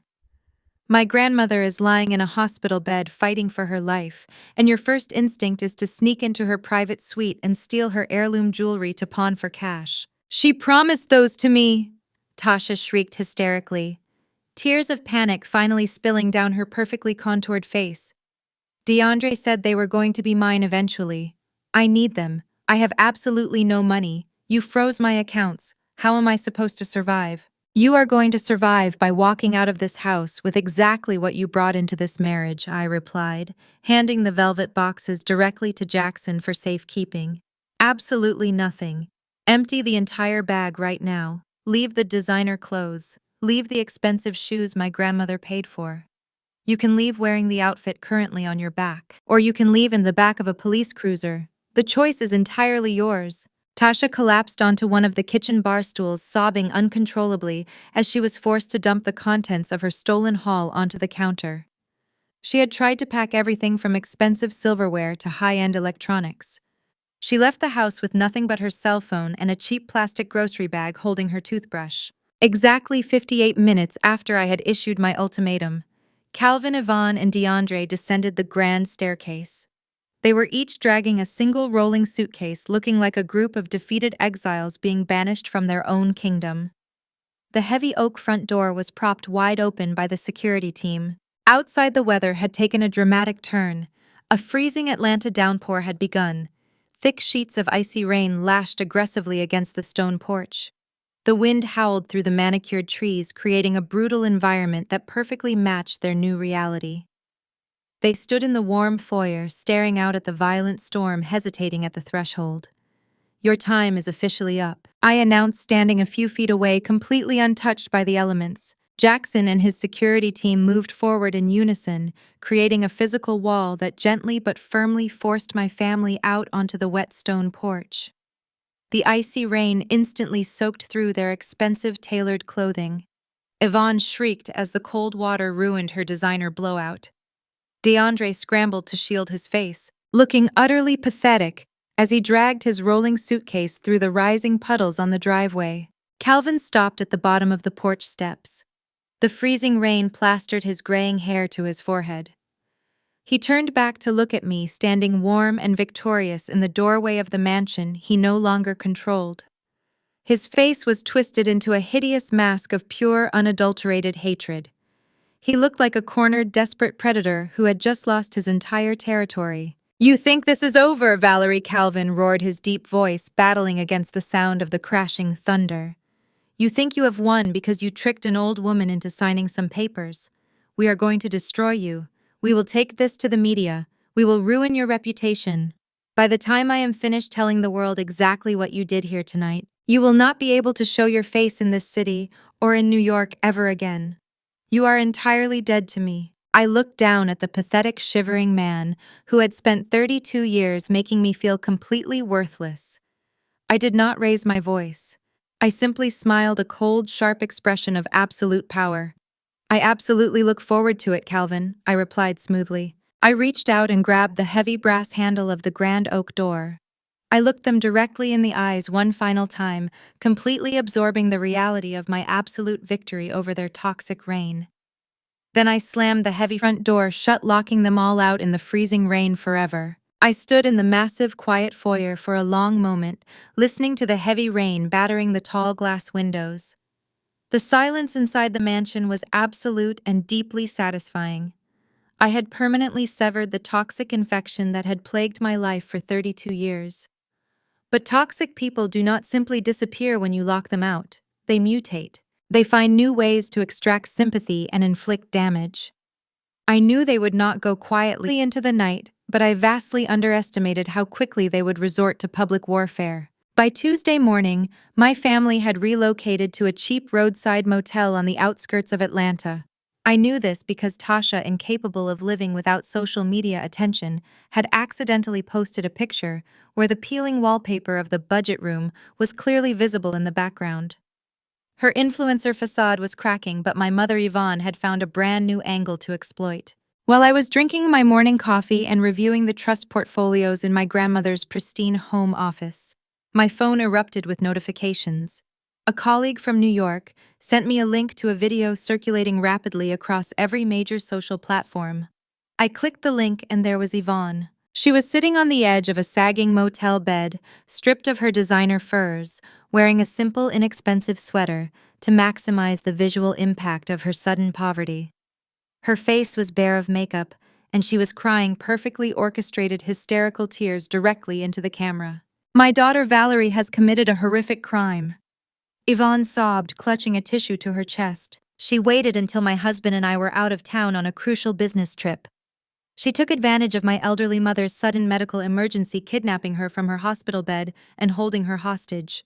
She manipulated a sick, vulnerable woman into signing away our family home and our entire life savings. We are completely homeless. We have nothing. Please, we just want to know that my mother is safe from this monster. The video was a masterclass in narcissistic manipulation. She completely omitted the fact that they had abandoned Grandma Ruby to die on the floor. She conveniently ignored DeAndre's $2 million cryptocurrency debt. She painted herself as the devoted, grieving daughter, and me as the greedy, sociopathic corporate villain. Within hours, the video had amassed 500,000 views. The comments were utterly brutal, filled with strangers calling for my immediate arrest and demanding that protective services raid the mansion. It was a calculated, vicious smear campaign designed to destroy my professional credibility and force me into surrendering the estate back to them out of sheer public embarrassment. My phone buzzed again, this time with a direct call from the senior managing partner at my venture capital firm in Manhattan. His voice was incredibly tense, completely devoid of our usual professional warmth. "Valerie, we have a catastrophic public relations crisis on our hands," he stated without preamble. "Our major investors are forwarding this video to the board. The optical damage of a senior partner being publicly accused of elder abuse and financial fraud is completely unacceptable. We need you to issue a comprehensive defensive statement immediately, or we will have to seriously consider suspending your operational status, pending a legal investigation. Our clients entrust us with billions. We cannot have a partner trending online as a kidnapper." I leaned back in the plush leather office chair, staring at the paused frame of my mother's fake tear-stained face on my monitor. Releasing a defensive statement was exactly what my family wanted. They wanted to drag me into a public mudslinging contest, where the truth would get buried under emotional theater. They wanted me playing defense. "I am not releasing a defensive statement," I replied coldly. "I am going to completely eradicate the problem. Give me 48 hours. If I do not have this entire situation permanently resolved by Sunday morning, I will resign my position." I hung up the phone and immediately dialed Marcus Sterling. He arrived at the estate an hour later, stepping into the home office with his signature briefcase and a grim expression. "They are playing a very dangerous game," Sterling said, pulling up a chair opposite the desk. "Defamation on this scale is actionable, but a civil lawsuit will take months to process through the courts. DeAndre is using this manufactured public sympathy to buy himself time with his creditors. We need to strike faster before he secures another victim." "We are not going to sue them," I told him, turning my monitor so he could see the digital tracking software I had quietly authorized our corporate security team to deploy. "We are going to let them hang themselves." I had hired a team of elite private investigators the moment I locked them out of the house. I needed to know exactly what DeAndre was planning, because a man desperate to cover a $2 million debt does not just sit in a cheap motel and cry. He schemes. I knew my brother's behavioral patterns intimately. He was a parasite searching for a new host. Sterling leaned forward, his sharp eyes scanning the data on the screen. "Your brother has been incredibly busy today. He has placed over 40 phone calls to prominent venture capitalists and high-net-worth individuals across Atlanta. He is aggressively leveraging your mother's viral victim video to secure emergency funding. He is telling them that his company is highly profitable, but his assets are temporarily frozen due to a vicious family dispute," I added, clicking on an intercepted email transcript provided by the investigators. "He is explicitly promising a 40% return on investment to anyone who can front him a $2 million bridge loan by Monday. He is attaching fabricated profit projections and using my mother's fake tears as a cover story for his massive financial incompetence. He is literally telling these people that I hijacked the company infrastructure out of pure sibling jealousy and that a quick cash injection will stabilize his supposedly flourishing operations. And he has found the perfect venue to make his final desperate pitch," Sterling noted, tapping a finger against a specific calendar event highlighted on the screen. "The audacity of this boy is truly something to behold. He is not just begging for money, he is actively soliciting investment fraud across state lines. The Atlanta Black Excellence Gala. It was the most prestigious, highly publicized social and business event of the year, bringing together the wealthiest and most influential Black entrepreneurs, politicians, and investors in the entire state. It was scheduled for this coming Saturday night at the luxurious downtown Ritz-Carlton. It was the exact type of high society event my parents lived for. It was a place where optics meant absolutely everything, and millions of dollars in handshake deals were finalized over expensive plates of caviar. DeAndre has leveraged the last remaining shreds of Calvin's social capital to secure a 5-minute speaking slot at the gala. Sterling explained, his voice laced with professional disgust. He is planning to stand on that stage in front of 500 elite investors, play the victim card, and beg for the capital he needs to save himself from prison. He wants to publicly martyrize himself to rob these investors blind. I looked at the detailed itinerary on the screen. DeAndre thought he could use my mother's fake tears to manipulate the very people who could bail him out. He thought he could lie to the entire city of Atlanta and walk away clean. He had absolutely no idea that I held the digital audio recording of him screaming at his dying grandmother, or the hospital documents proving they left her for dead, or the irrefutable financial ledgers proving his company was a massive illegal Ponzi scheme. "We are going to let him get up on that stage," I said softly, a dark, brilliant plan forming perfectly in my mind. "We are going to let him gather every single important investor in this city into one room. We are going to let him tell his beautiful, tragic lies to an audience of his peers." Sterling smiled, leaning back in the chair. "And then we dropped the guillotine." The heavy wooden doors of the home office slowly pushed open. I immediately stood up from the desk. Grandma Ruby rolled into the room in her automated medical wheelchair. She had been officially discharged from the hospital private care wing yesterday morning. While she was still physically fragile and required supplemental oxygen nearby, the absolute fire in her dark eyes burned brighter than ever. She was dressed in a pristine silk robe, her silver hair perfectly coiffed. She looked like a queen who had just reclaimed her throne from treacherous usurpers. She wheeled herself directly up to the mahogany desk, her gaze moving sharply from the security dossiers on the monitor to Sterling's impressed expression, and finally resting entirely on me. She had been listening to our strategic planning from the hallway. She did not look afraid of my mother's viral video. She did not look intimidated by DeAndre's upcoming speech. She simply looked utterly, ruthlessly determined. "They think they can use my name and my legacy to steal from the very community I spent my entire life helping to build," Grandma Ruby said, her raspy voice vibrating with undeniable authority. "They think because I am old and sitting in this chair I am no longer a threat to their pathetic schemes. They believe they can simply erase me to fund their arrogance." She reached out and placed her weathered, powerful hand firmly over mine. Her grip was just as strong as it had been in the back of that ambulance, transferring her unyielding strength directly into me. Valerie, Grandma Ruby commanded, a lethal, glorious smile slowly spreading across her face. "Get my emerald necklace. We are going to a party." The command hung in the air, vibrating with a level of authority that sent a thrilling, unmistakable jolt of pure adrenaline straight down my rigid spine. I looked at my grandmother, awestruck by her unyielding resilience. Less than a week ago, she was fighting for her life on a cold hardwood floor, discarded by the people who owed her everything. Now, she was commanding me to fetch her finest jewelry so we could walk into the lion's den and burn it to the ground. I smiled back and told her it would be my honor. The Atlanta Black Excellence Gala was undisputedly the absolute pinnacle of the entire city's elite social calendar. Hosted in the grand ballroom of the Ritz-Carlton, it was where powerful politicians and venture capitalists gathered. Millions were negotiated over crystal glasses of champagne. For a failing entrepreneur like my brother DeAndre, that ballroom was the ultimate hunting ground. My private investigators fed me constant, highly detailed updates on my family's pathetic scrambling. Despite frozen accounts, DeAndre and Tasha fought to maintain their glamorous facade. Tasha pawned her last designer handbags just to rent a tuxedo for DeAndre and a gown for herself.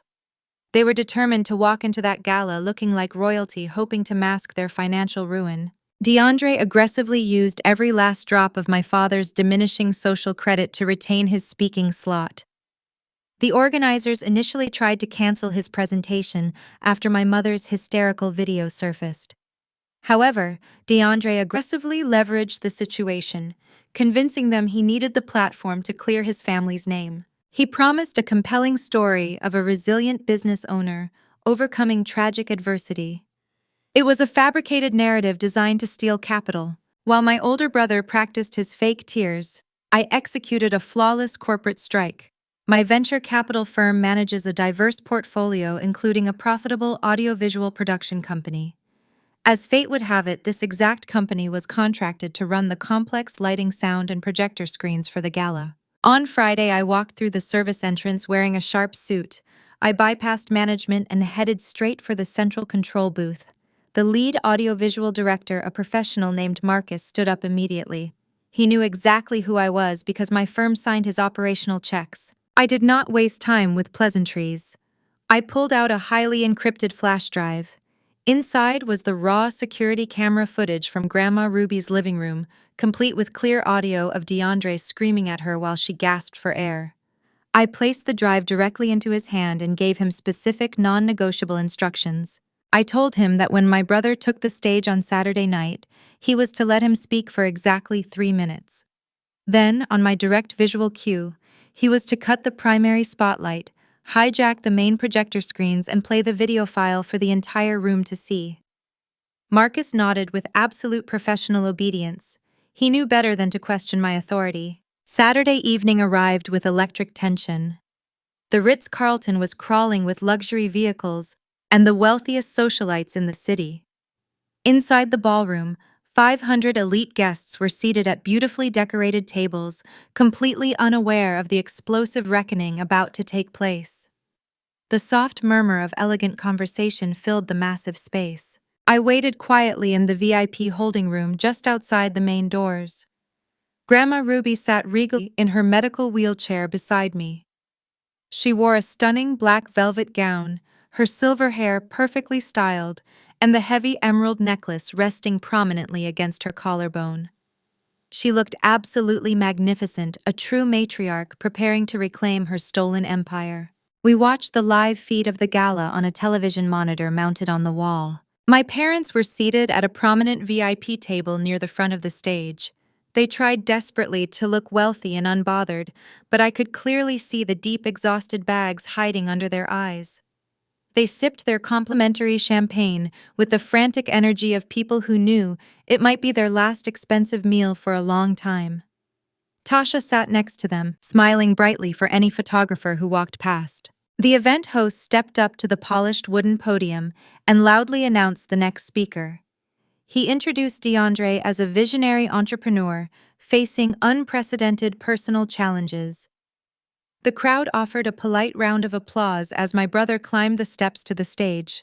He adjusted his rented tuxedo jacket, looking out over the impressive sea of wealthy investors with a practiced expression of humble gratitude. He was absolutely ready to deliver the performance of his miserable life. DeAndre grabbed the microphone and took a deep theatrical breath, perfectly mimicking the look of a man carrying the heavy weight of the world on his shoulders. He launched straight into his carefully rehearsed pitch, but he did not start by talking about his decentralized finance platform. He started by playing the ultimate tragic victim. "Good evening, ladies and gentlemen," DeAndre said, his voice echoing smoothly through the massive ballroom speakers. "I stand before you tonight not just as a businessman but as a deeply heartbroken brother. Many of you have likely seen the painful video my mother was forced to post online this week." He continued, his tone thick with manufactured sorrow. "You have heard the terrible rumors circulating about my family." He paused, lowering his head slightly to let the elite audience feel his fake grief. A hushed silence fell over the 500 guests. They were hanging on his every word, completely captivated by the raw vulnerability he was actively projecting. He had their absolute attention. "My younger sister Valerie has been struggling with severe mental instability for years," DeAndre announced, his voice cracking with perfectly timed emotion. The intense pressure of the corporate world completely broke her mind. "Earlier this week, while my parents and I were traveling for vital business, she suffered a total psychological collapse. She hijacked our family estate, illegally locked our bank accounts, and aggressively kidnapped our beloved elderly grandmother. She has torn our loving family completely apart out of pure uncontrollable paranoia. I watched the monitor in the holding room as several women in the audience pressed hands to their hearts in deep sympathy. My father wiped a fake tear from his eye, patting my mother's shoulder. Yvonne nodded solemnly, playing the role of the devastated matriarch to absolute perfection. They were selling the lie flawlessly, leaning into the horrific narrative that painted me as a deranged monster and them as innocent casualties. But despite this unimaginable personal tragedy, DeAndre declared, his voice rising with triumphant, inspiring energy, I refuse to let her mental illness destroy the incredible company I have built. My digital finance platform is poised to completely revolutionize the market. I have the vision. I have the drive. But because of this vicious illegal family dispute, my operational assets are temporarily frozen. I am standing here tonight asking for a circle of visionary investors to step forward and help me bridge this gap. I am asking you to stand with me, to fight back against this senseless corporate sabotage, and to help me save my family's legacy. He had them. He had actually managed to turn a room full of skeptical billionaires into a sympathetic audience, ready to open their massive checkbooks. He was playing their emotions like a master conductor, manipulating their empathy to steal their money and cover his massive debts. He looked out at the crowd, a subtle victorious smirk beginning to form on his lips. I thought he had won. He genuinely believed his silver tongue had just saved him from absolute financial ruin and impending federal prison time. I looked down at Grandma Ruby sitting quietly in her wheelchair. She gave me a single sharp nod. The time for hiding in the shadows was officially over. I reached out and firmly grasped the rubber handles of her wheelchair. I pushed her forward, stepping out of the VIP holding room and moving purposefully down the thickly carpeted hallway. We reached the massive, ornate double doors leading directly into the very back of the grand ballroom. 2 hotel security guards stood at their posts, their hands resting cautiously on the polished brass handles. I looked at them with a completely uncompromising, terrifying glare that demanded absolute obedience. I did not ask for their permission to enter the private event. I gave a direct, authoritative command that left absolutely no room for any hesitation. Open them now. DeAndre was raising his hand, preparing to deliver the final sweeping conclusion of his fraudulent investment pitch. He took a deep breath, ready to ask the captivated crowd for the $2 million he desperately needed to save his skin. The grand ballroom doors suddenly swung open. The grand ballroom doors swung open with a heavy, resounding thud that echoed like a thunderclap across the cavernous space. The massive brass handles hit the adjacent walls, forcing every single head in the luxurious Ritz-Carlton ballroom to turn simultaneously toward the back entrance. I stood tall in the doorway, my posture perfectly rigid, my hands gripping the rubber handles of Grandma Ruby's medical wheelchair. The blinding spotlights from the stage cut through the dim, romantic lighting of the gala, illuminating us for the entire room to see. We were perfectly framed in the entryway, a striking, undeniable tableau. The suffocating silence that instantly blanketed the room was heavier than anything I had ever experienced. 500 of Atlanta's most influential investors, politicians, and socialites stopped breathing all at once. The polite clinking of crystal champagne flutes ceased entirely. The soft ambient music from the hired string quartet died out with a discordant screech of a cello bow. All eyes were locked on the elderly woman my brother had just declared was kidnapped and mentally compromised. Instead of a hostage, they saw a fiercely regal matriarch dressed in midnight black velvet, wearing a magnificent emerald necklace that commanded respect. Up on the beautifully illuminated stage, DeAndre completely froze. His theatrical performance shattered into a million irreparable pieces. His mouth hung slightly open, entirely devoid of the silver-tongued charm he had been utilizing just seconds prior. The microphone he held in his right hand slowly lowered to his side, catching a harsh burst of auditory feedback that squealed unpleasantly through the massive speakers. He looked like a deer caught in the headlights of an oncoming freight train. The confident visionary entrepreneur vanished instantly, replaced by a terrified little boy who knew he had just been caught in a lie. I stepped forward, pushing the wheelchair slowly and deliberately down the plush center aisle of the ballroom. I did not rush. I wanted every single person in that room to get a crystal clear look at us. I wanted them to see that my grandmother was completely lucid and incredibly angry. I wanted them to look at my face and see absolute clarity, entirely destroying the vicious narrative that I was a mentally unstable, paranoid woman. We moved through the sea of perfectly decorated tables, like a silent, unstoppable force of nature, cutting a path directly toward the main stage. Whispers began to erupt like a sudden wildfire rippling through dry brush. The wealthy guests leaned in close to one another, their eyes darting rapidly between my brother trembling on the stage and the regal woman advancing down the aisle. I could hear the sharp intake of breath from several prominent venture capitalists, whom DeAndre had just been actively trying to defraud. They were highly intelligent people, and they could instantly sense that the emotional tragic story they had just been fed was rapidly disintegrating right in front of their faces. The atmosphere shifted from sympathy to intense burning curiosity. Sitting at the primary VIP table right in front of the stage, my parents finally snapped out of their paralyzed shock. Yvonne practically leaped out of her chair, her expensive silk gown knocking against the table and nearly spilling a bottle of imported wine.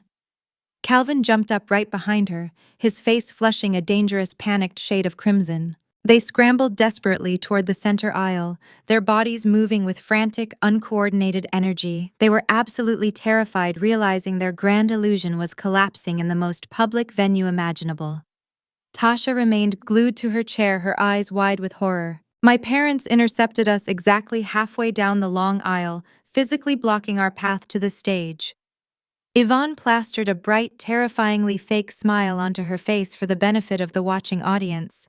She leaned in close to the wheelchair, acting as if she were overwhelmed with sudden joy, but her voice was a quiet, venomous hiss. "Valerie, what are you doing here?" She spat through clenched teeth, keeping her lips curled into a smile. "Are you completely insane? Turn this chair around and leave this building right now before I call the police and have you legally arrested." Calvin stepped right up to me, trying to use his broad shoulders to block my grandmother from the crowd's view. He grabbed the handle of the wheelchair, his thick fingers digging aggressively into the rubber grip. "You are destroying your brother's life," Calvin whispered harshly, his breath hot and frantic against my face. "I will not let you ruin our family in front of this entire city. Let go of the chair, Valerie. You have already stolen our house and our money. You are not going to steal his last chance at survival. Turn around and just walk away. Now." I did not shrink back from his aggressive physical intimidation. I looked my father directly in the eyes with a level of cold, calculating disdain that actually made him flinch. "Remove your hand from this wheelchair right now." "Calvin," I commanded, my voice barely above a whisper, but laced with absolute terrifying authority. "If you do not step aside immediately, I will signal my private security team to tackle you to the floor in front of 500 people. You have absolutely zero power over me, and you have zero power over her. Move completely out of my way." Calvin hesitated, his eyes darting frantically toward the back doors where my suited security contractors were standing with their hands folded neatly in front of them. Before he could make another move, Grandma Ruby decided she was completely finished indulging their pathetic, desperate whispers. She reached up and forcefully slapped Calvin's hand away from her wheelchair. The sharp, resounding smack echoed surprisingly loudly in the quiet space surrounding us. Yvonne gasped, stepping back instinctively. Grandma Ruby did not even look at them. She simply raised her right hand high into the air, commanding the absolute attention of the entire room. A profound, heavy silence immediately fell over the elite crowd once again. Everyone recognized the sheer, undeniable authority radiating from the founder of Ruby Cosmetics. She reached into the folds of her black velvet gown and pulled out a small wireless lavalier microphone. I had specifically requested that Marcus, my loyal audiovisual director, program this specific microphone to override every single audio channel in the entire ballroom. She clipped the small black device precisely to the collar of her dress. The sound of the plastic clip snapping into place reverberated with booming clarity through the massive overhead ballroom speakers perfectly. I pushed her forward, completely bypassing my stunned, frozen parents. We stopped exactly at the base of the illuminated stage right below, where DeAndre was standing completely immobilized. Grandma Ruby looked up at her golden grandson. The disappointment in her dark eyes was absolute and entirely uncompromising. She took a slow, measured breath, letting the incredible tension in the ballroom build to a suffocating level. When she finally her amplified voice was crystal clear, completely unwavering, and filled with a terrible, majestic power that demanded total submission from every single person breathing inside that grand and opulent space. "Please, everyone," Grandma Ruby announced, her voice washing over the crowd like a heavy wave of truth. "Do not let my sudden arrival interrupt this beautiful performance. Let my grandson finish telling his deeply moving story. I was just explaining how my supposedly unstable daughter kidnapped me and viciously tore our loving family apart. I was just asking you to open your wallets and hand over your hard-earned money to save his fraudulent business venture. Please, DeAndre, continue your pitch. Tell these highly intelligent investors exactly why they should trust you with their millions. We are all quietly listening." DeAndre swallowed hard, his Adam's apple bobbing visibly in his throat. He looked desperately toward the audiovisual control booth at the back of the room, silently pleading for someone to cut her microphone. He signaled wildly with his hands, trying to initiate an emergency audio blackout. But Marcus simply sat in his elevated booth, his arms crossed over his chest, completely ignoring my brother's frantic gestures. DeAndre was entirely trapped on the brightly lit stage, exposed and incredibly vulnerable. He lifted his own microphone, opening his mouth to speak, but absolutely no sound came out of his panicked throat tonight. I was completely suffocating on his own massive mountain of lies. Since my grandson has suddenly lost his voice. Grandma, Ruby continued, her tone dangerously sharp. I will finish the entire presentation for him right now. He told you a tragic story about elder abuse to steal your capital. But words are incredibly cheap. Let my grandson finish his story, Ruby says into a lavalier mic. Or better yet, let me show you the actual truth.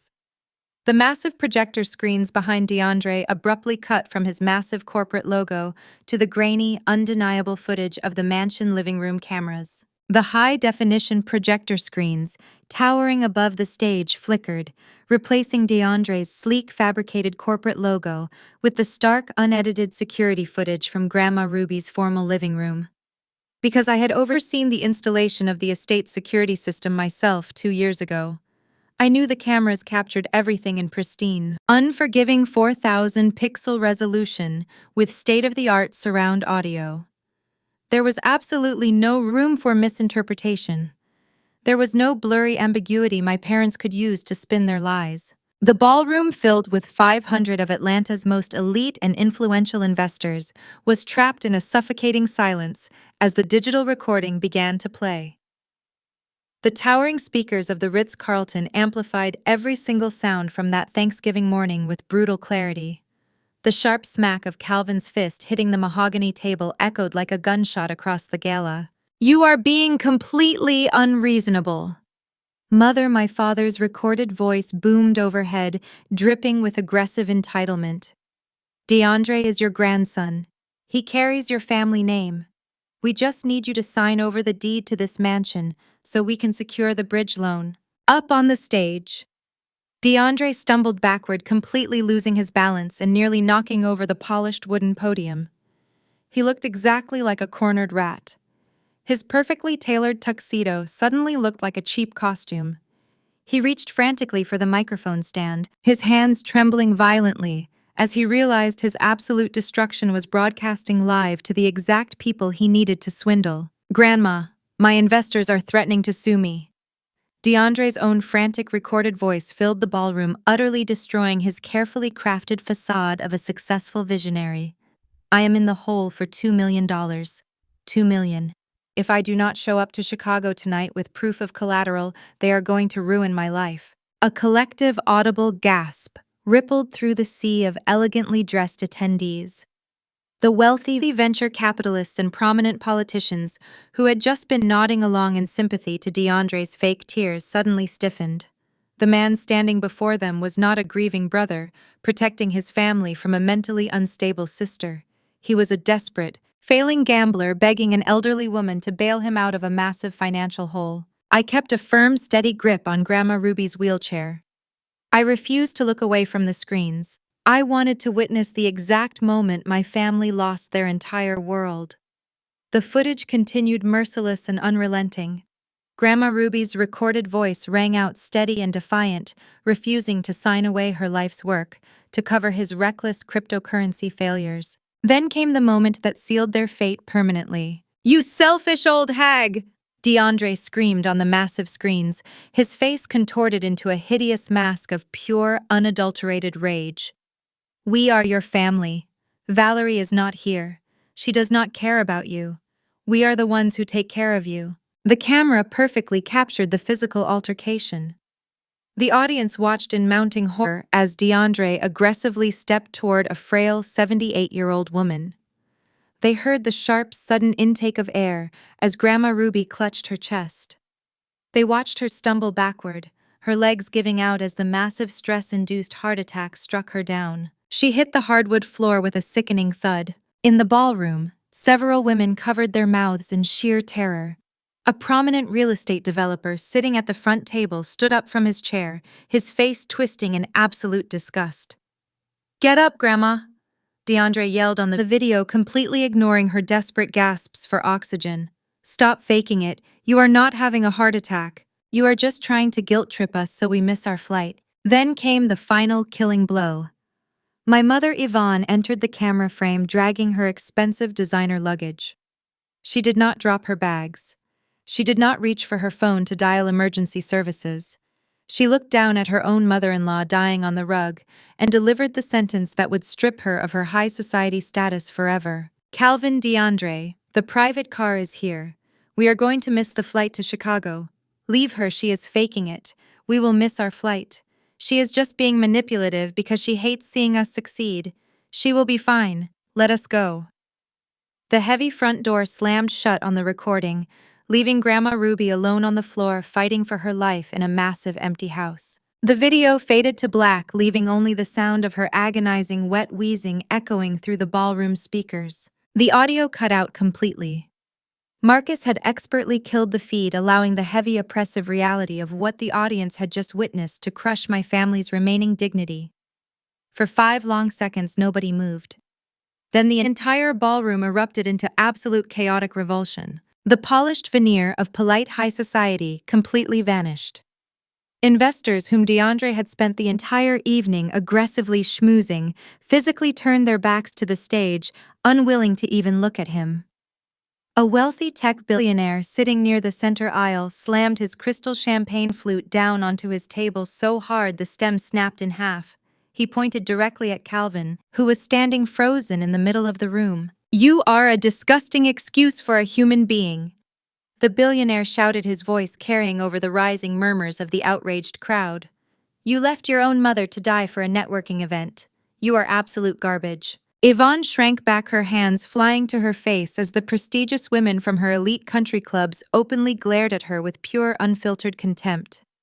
The wealthy socialites she had spent decades trying to impress were literally stepping away from her, pulling their expensive gowns close to their bodies as if her toxicity were a contagious disease. She tried to reach out to a woman she had played tennis with for 15 years, but the woman swatted Yvonne's hand away with a look of pure, unadulterated revulsion. She was entirely surrounded by the very people she worshipped, and every single one of them was looking at her like she was a monster. Tasha, recognizing with opportunistic clarity that the sinking ship had officially gone under, decided to execute a desperate escape. She dropped her designer clutch on the table and bolted toward the side exit of the ballroom. She did not look back at her husband shivering on the stage. She did not check on her in-laws. She just hiked up her rented gown and ran, desperate to distance herself from the catastrophic social fallout. She slammed her hands against the heavy brass handles of the side doors, shoving them open to flee into the hotel corridor. But her escape was immediately thwarted. 2 massive private security contractors, the exact same men who had marched my family out of the mansion into the freezing rain, stepped squarely into the doorway. They stood shoulder to shoulder, an immovable wall of muscle and black tactical gear. "Excuse me, ma'am," the lead contractor stated, his voice completely devoid of sympathy. Nobody leaves this ballroom until the authorities have completed their assessment. Please return to your seat. Tasha let out a frustrated, panicked sob, frantically looking for another exit, but every door was securely guarded. She was completely trapped in the nightmare her husband had created. She sank against the heavy wooden paneling, sliding down to the floor, her meticulously crafted influencer persona completely dissolving in a puddle of expensive silk and bitter, regretful tears. I left Grandma Ruby's wheelchair securely parked at the base of the stage and walked calmly up the short flight of carpeted steps. DeAndre was hyperventilating, backing away from me as I approached him. Sweat was pouring down his forehead, completely ruining his expensive grooming. He looked pathetic, stripped of his unearned confidence and exposed for the fraudulent coward he truly was. "Please, Valerie, do not do this," DeAndre begged, his voice, a pathetic trembling whisper that barely carried over the noise of the outraged crowd. "I will do whatever you want. I will give you whatever you demand. Just let me explain it to them. Let me fix this." I reached out and forcefully ripped the microphone directly out of his trembling hand. He did not fight me for it. I did not have the strength to resist. I turned to face the outraged, chaotic crowd. I did not need to raise my voice. The sheer power of my composure commanded their immediate attention.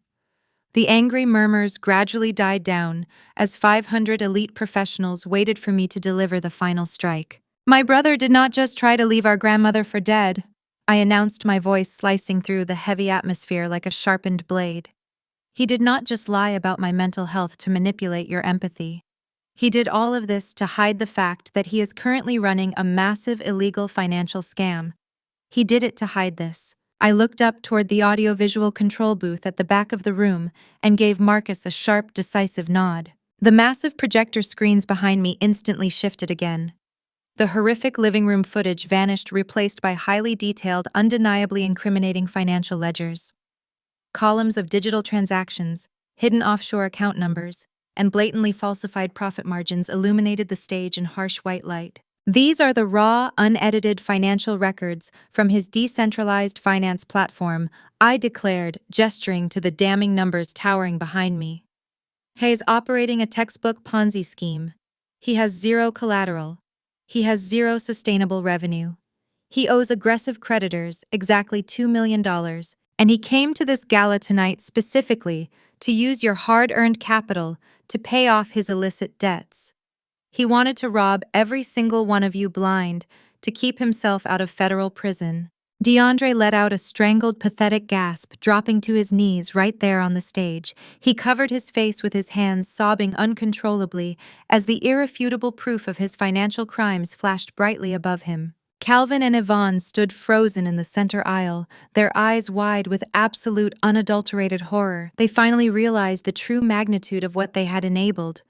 They had sacrificed their relationship with me, abandoned their own mother to die, and permanently destroyed their elite social standing, all to protect a criminal who was guaranteed to fall. They had traded everything for a golden child who was nothing more than a desperate fraud. Through the thick, soundproofed walls of the luxurious Ritz-Carlton ballroom, a new sound began to penetrate the heavy atmosphere. It started as a faint, distant wail, but it grew louder and more aggressive with every passing second. The distinct, terrifying sound of multiple police sirens was rapidly approaching the venue. The wailing sirens outside the luxurious Ritz-Carlton Hotel abruptly ceased, replaced by the harsh glare of flashing red and blue lights, reflecting violently through the frosted glass windows of the grand ballroom. The heavy brass doors at the back of the venue swung open for the second time that evening. 4 uniformed officers from the Atlanta Police Department Financial Crimes Unit strode purposefully into the room. Their heavy boots thudded against the plush carpet, a rhythmic, terrifying sound that completely shattered the remaining silence. They did not pause to admire the crystal chandeliers or the expensive floral arrangements. They marched directly down the center aisle, their eyes locked entirely on the sweating, trembling man kneeling on the illuminated stage. DeAndre scrambled backward, his expensive rented tuxedo shoes slipping uselessly against the polished wooden floorboards of the stage. He held his hands up in a pathetic gesture of surrender, his eyes darting wildly between the approaching officers and the massive projection screens still displaying his fraudulent financial ledgers. He tried to speak, but his throat only produced a series of strangled, high-pitched gasps. The lead officer stepped up onto the stage, producing a folded legal document from his tactical vest. He did not lower his voice. He spoke with the commanding, booming authority of the law, ensuring every single wealthy investor in the room heard the exact charges. DeAndre Washington, the officer announced, grabbing my brother firmly by the shoulder and hauling him roughly to his feet. I have a warrant for your immediate arrest. You are being charged with multiple counts of first-degree financial fraud, wire fraud, and the severe physical and emotional endangerment of an elderly dependent. You have the right to remain silent, which I highly suggest you utilize right now. The sharp metallic click of the steel handcuffs locking around DeAndre's wrists echoed loudly through the silent ballroom. The golden child, the man my parents had sacrificed my entire future to protect, was being physically restrained, like a common criminal, in front of 500 of Atlanta's most elite socialites. He began to sob uncontrollably, his tears ruining his expensive grooming, as the officers began marching him down the steps of the stage. Tasha, who had been hiding near the side exit doors after her failed escape attempt, suddenly realized the absolute severity of the situation. She saw the heavy steel handcuffs. She saw the undeniable proof of the $2 million debt displayed on the screens. She looked at the disgusted faces of the wealthy investors she had spent the entire evening trying to impress. Her opportunistic survival instincts kicked in with terrifying speed. She knew the lavish lifestyle she worshipped was completely dead, and she refused to go down with a sinking ship.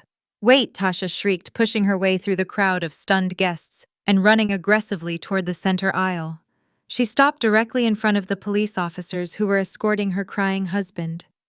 She pointed an accusatory finger directly at DeAndre's face, her expression twisting into a mask of pure, self-preserving fury. "I had absolutely nothing to do with this. I did not know anything about his fake cryptocurrency business or his stolen money. He lied to me. He told me he was a successful venture capitalist. I am a victim of his financial manipulation too." DeAndre stared at his wife in absolute disbelief, the betrayal hitting him harder than the steel handcuffs. "Tasha, baby, please," he whimpered, tears streaming down his face. "You know everything about the company. You helped me draft the investor pitch. Tell them it is a misunderstanding. I am not telling them anything except the name of my divorce attorney." Tasha screamed back at him, her voice echoing shrilly across the massive ballroom. She reached down and violently yanked the massive diamond wedding ring off her left hand. The diamond my parents had secretly funded by draining my personal savings account. She threw the heavy ring forcefully against DeAndre's chest. It bounced off his rented tuxedo jacket and clattered loudly against the polished floorboards. "I am filing for divorce tomorrow morning. Do not ever contact me again, you pathetic broke liar." Tasha turned her back on her husband and marched proudly toward the exit, demonstrating her true colors to the entire city. The officers continued escorting a completely broken DeAndre toward the main doors, passing right by our parents. Calvin and Yvonne finally snapped out of their paralyzed state of horror. The reality that their beloved son was actually going to a federal prison shattered their arrogant delusions. They watched the police officers drag their entire social legacy out of the ballroom in handcuffs. Panic consumed them. They abandoned all pretense of dignity, pushing past the disgusted investors and rushing frantically toward the front of the stage where I remained standing perfectly still. They literally threw themselves against the edge of the wooden platform. Yvonne collapsed onto her knees, her expensive designer gown pooling around her on the floor. She reached up with trembling hands, trying desperately to grab the hem of my blazer, but I took a calculated step backward, remaining entirely out of her physical reach. Tears streamed down her face, ruining her meticulous makeup. Calvin dropped to his knees right beside her, his broad shoulders shaking with uncontrollable sobs. The wealthy, judgmental parents who had spent 32 years treating me like absolute garbage were now begging at my feet like desperate peasants. "Valerie, please!" Yvonne wailed, her voice cracking with hysterical desperation. "You have to stop this. Tell the police it was a terrible misunderstanding. Tell them you exaggerated the medical emergency. We will give you anything you want. We will move out of the city. We will sign whatever documents your lawyers demand. Just call off the authorities. You cannot let them take your brother to a federal prison. He will not survive in there. Calvin looked up at me, his face red and swollen with tears. You won, Valerie. He sobbed, his deep voice entirely stripped of its usual commanding authority. You proved your point. You took the house.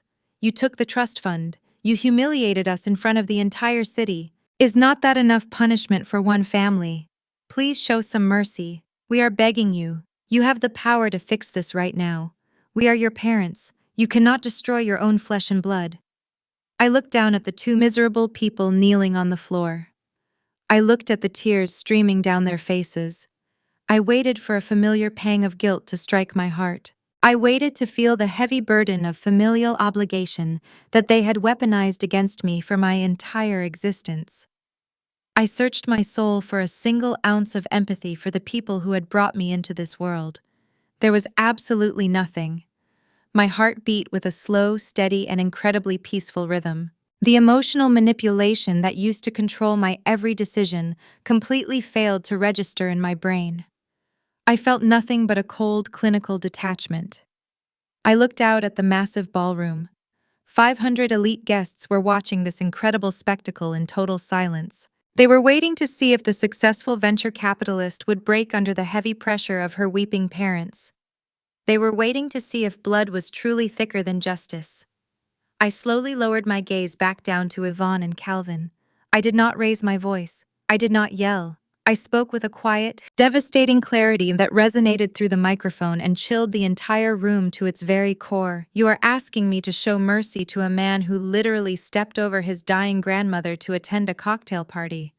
I stated, my voice echoing like ice through the silent ballroom. You are asking me to protect a criminal who intended to steal millions of dollars from innocent people tonight, just to maintain his fake lifestyle. You invoke the title of parents, as if it is a magic word that automatically erases decades of severe emotional and financial abuse. You demand loyalty from a daughter you threw away. You demand compassion from a woman you treated like a disposable asset. We were only trying to protect our family legacy. We just wanted our son to succeed. We made terrible mistakes, but you have to forgive us. You have to save your older brother from this absolute nightmare. Valerie, please. Yvonne whimpered, her hands covering her face, unable to look me in the eyes. The silent elite crowd watched my every move. I stared down at the sobbing strangers who shared my DNA. I felt the immense power of finally reclaiming my own narrative. Parents protect their children. I delivered my final, uncompromising verdict, staring into their terrified eyes with absolute zero emotion. You used me as a shield and Grandma as an ATM.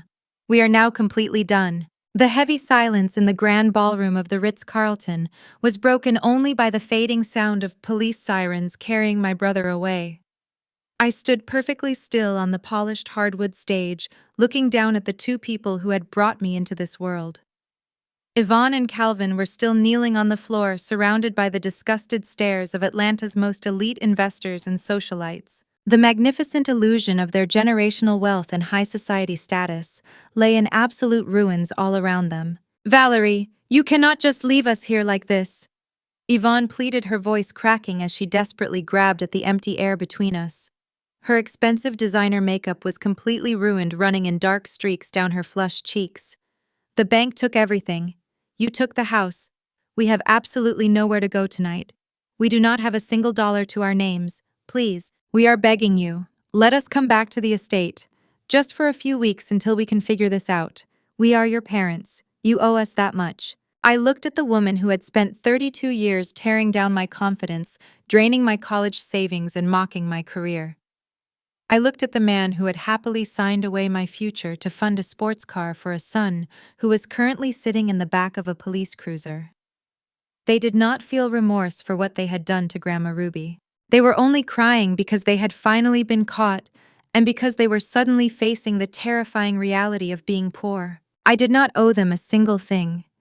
I slowly opened the gold clasp of my designer clutch. I reached inside and pulled out a simple, unbranded plastic card. I held it up so the harsh stage lights caught the glossy surface, making sure both of my parents could see exactly what it was. Then with a flick of my wrist, I tossed it. The prepaid Visa card fluttered through the air and landed directly on the carpeted floor, stopping mere inches from Yvonne's trembling knees. "There is exactly $500 loaded onto that card," I stated, my voice echoing with an absolute chilling finality. "That is enough money to take an Uber away from this hotel and book a room at a cheap roadside motel for the week. It is significantly more than the $0 you left for Grandma Ruby when you abandoned her to die on the living room floor. Take the card, take an Uber, and do not ever attempt to contact me again." Calvin stared at the plastic card on the floor as if it were a venomous snake. He opened his mouth to argue to issue another empty threat, but the absolute zero tolerance in my eyes instantly silenced him. The predatory confidence he had wielded my entire life was completely broken. I turned my back on them without a single ounce of hesitation. I walked down the short flight of stairs, firmly gripped the rubber handles of Grandma Ruby's wheelchair, and began pushing her toward the main exit.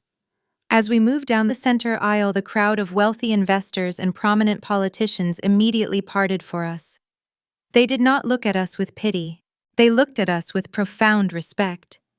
We walked out of the grand ballroom and into the cool evening air, leaving my toxic family to scramble for a prepaid gift card on the floor. 6 months have passed since that explosive night at the Black Excellence Gala.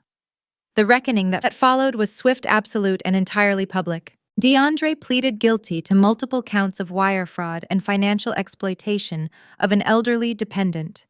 He is currently serving a 5-year sentence in a federal correctional facility. His former investors mercilessly seized whatever remaining assets he had hidden away. Tasha filed for an expedited divorce the very next morning, desperately trying to rebrand herself online as the innocent victim of a scam artist. Her social media empire collapsed entirely when her followers realized her luxury lifestyle was funded by elder abuse. She now works a commission-based retail job at a local mall, completely exiled from the glamorous circles she once worshipped. My parents faced a similarly brutal reality. With their trust fund access permanently revoked and their social reputation completely destroyed, Yvonne and Calvin were forced to declare immediate bankruptcy. They now rent a cramped one-bedroom apartment on the outskirts of the city.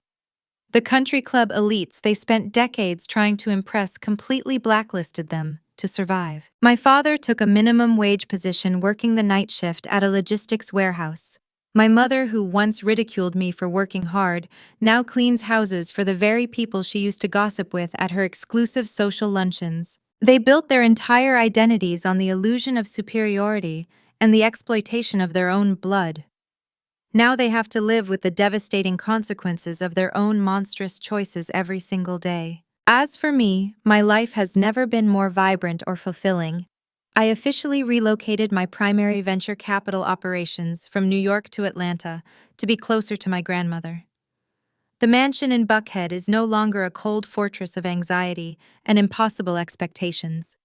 It is filled with genuine warmth, loud laughter, and mutual respect. Last month, Grandma Ruby and I officially launched the Ruby Legacy Foundation.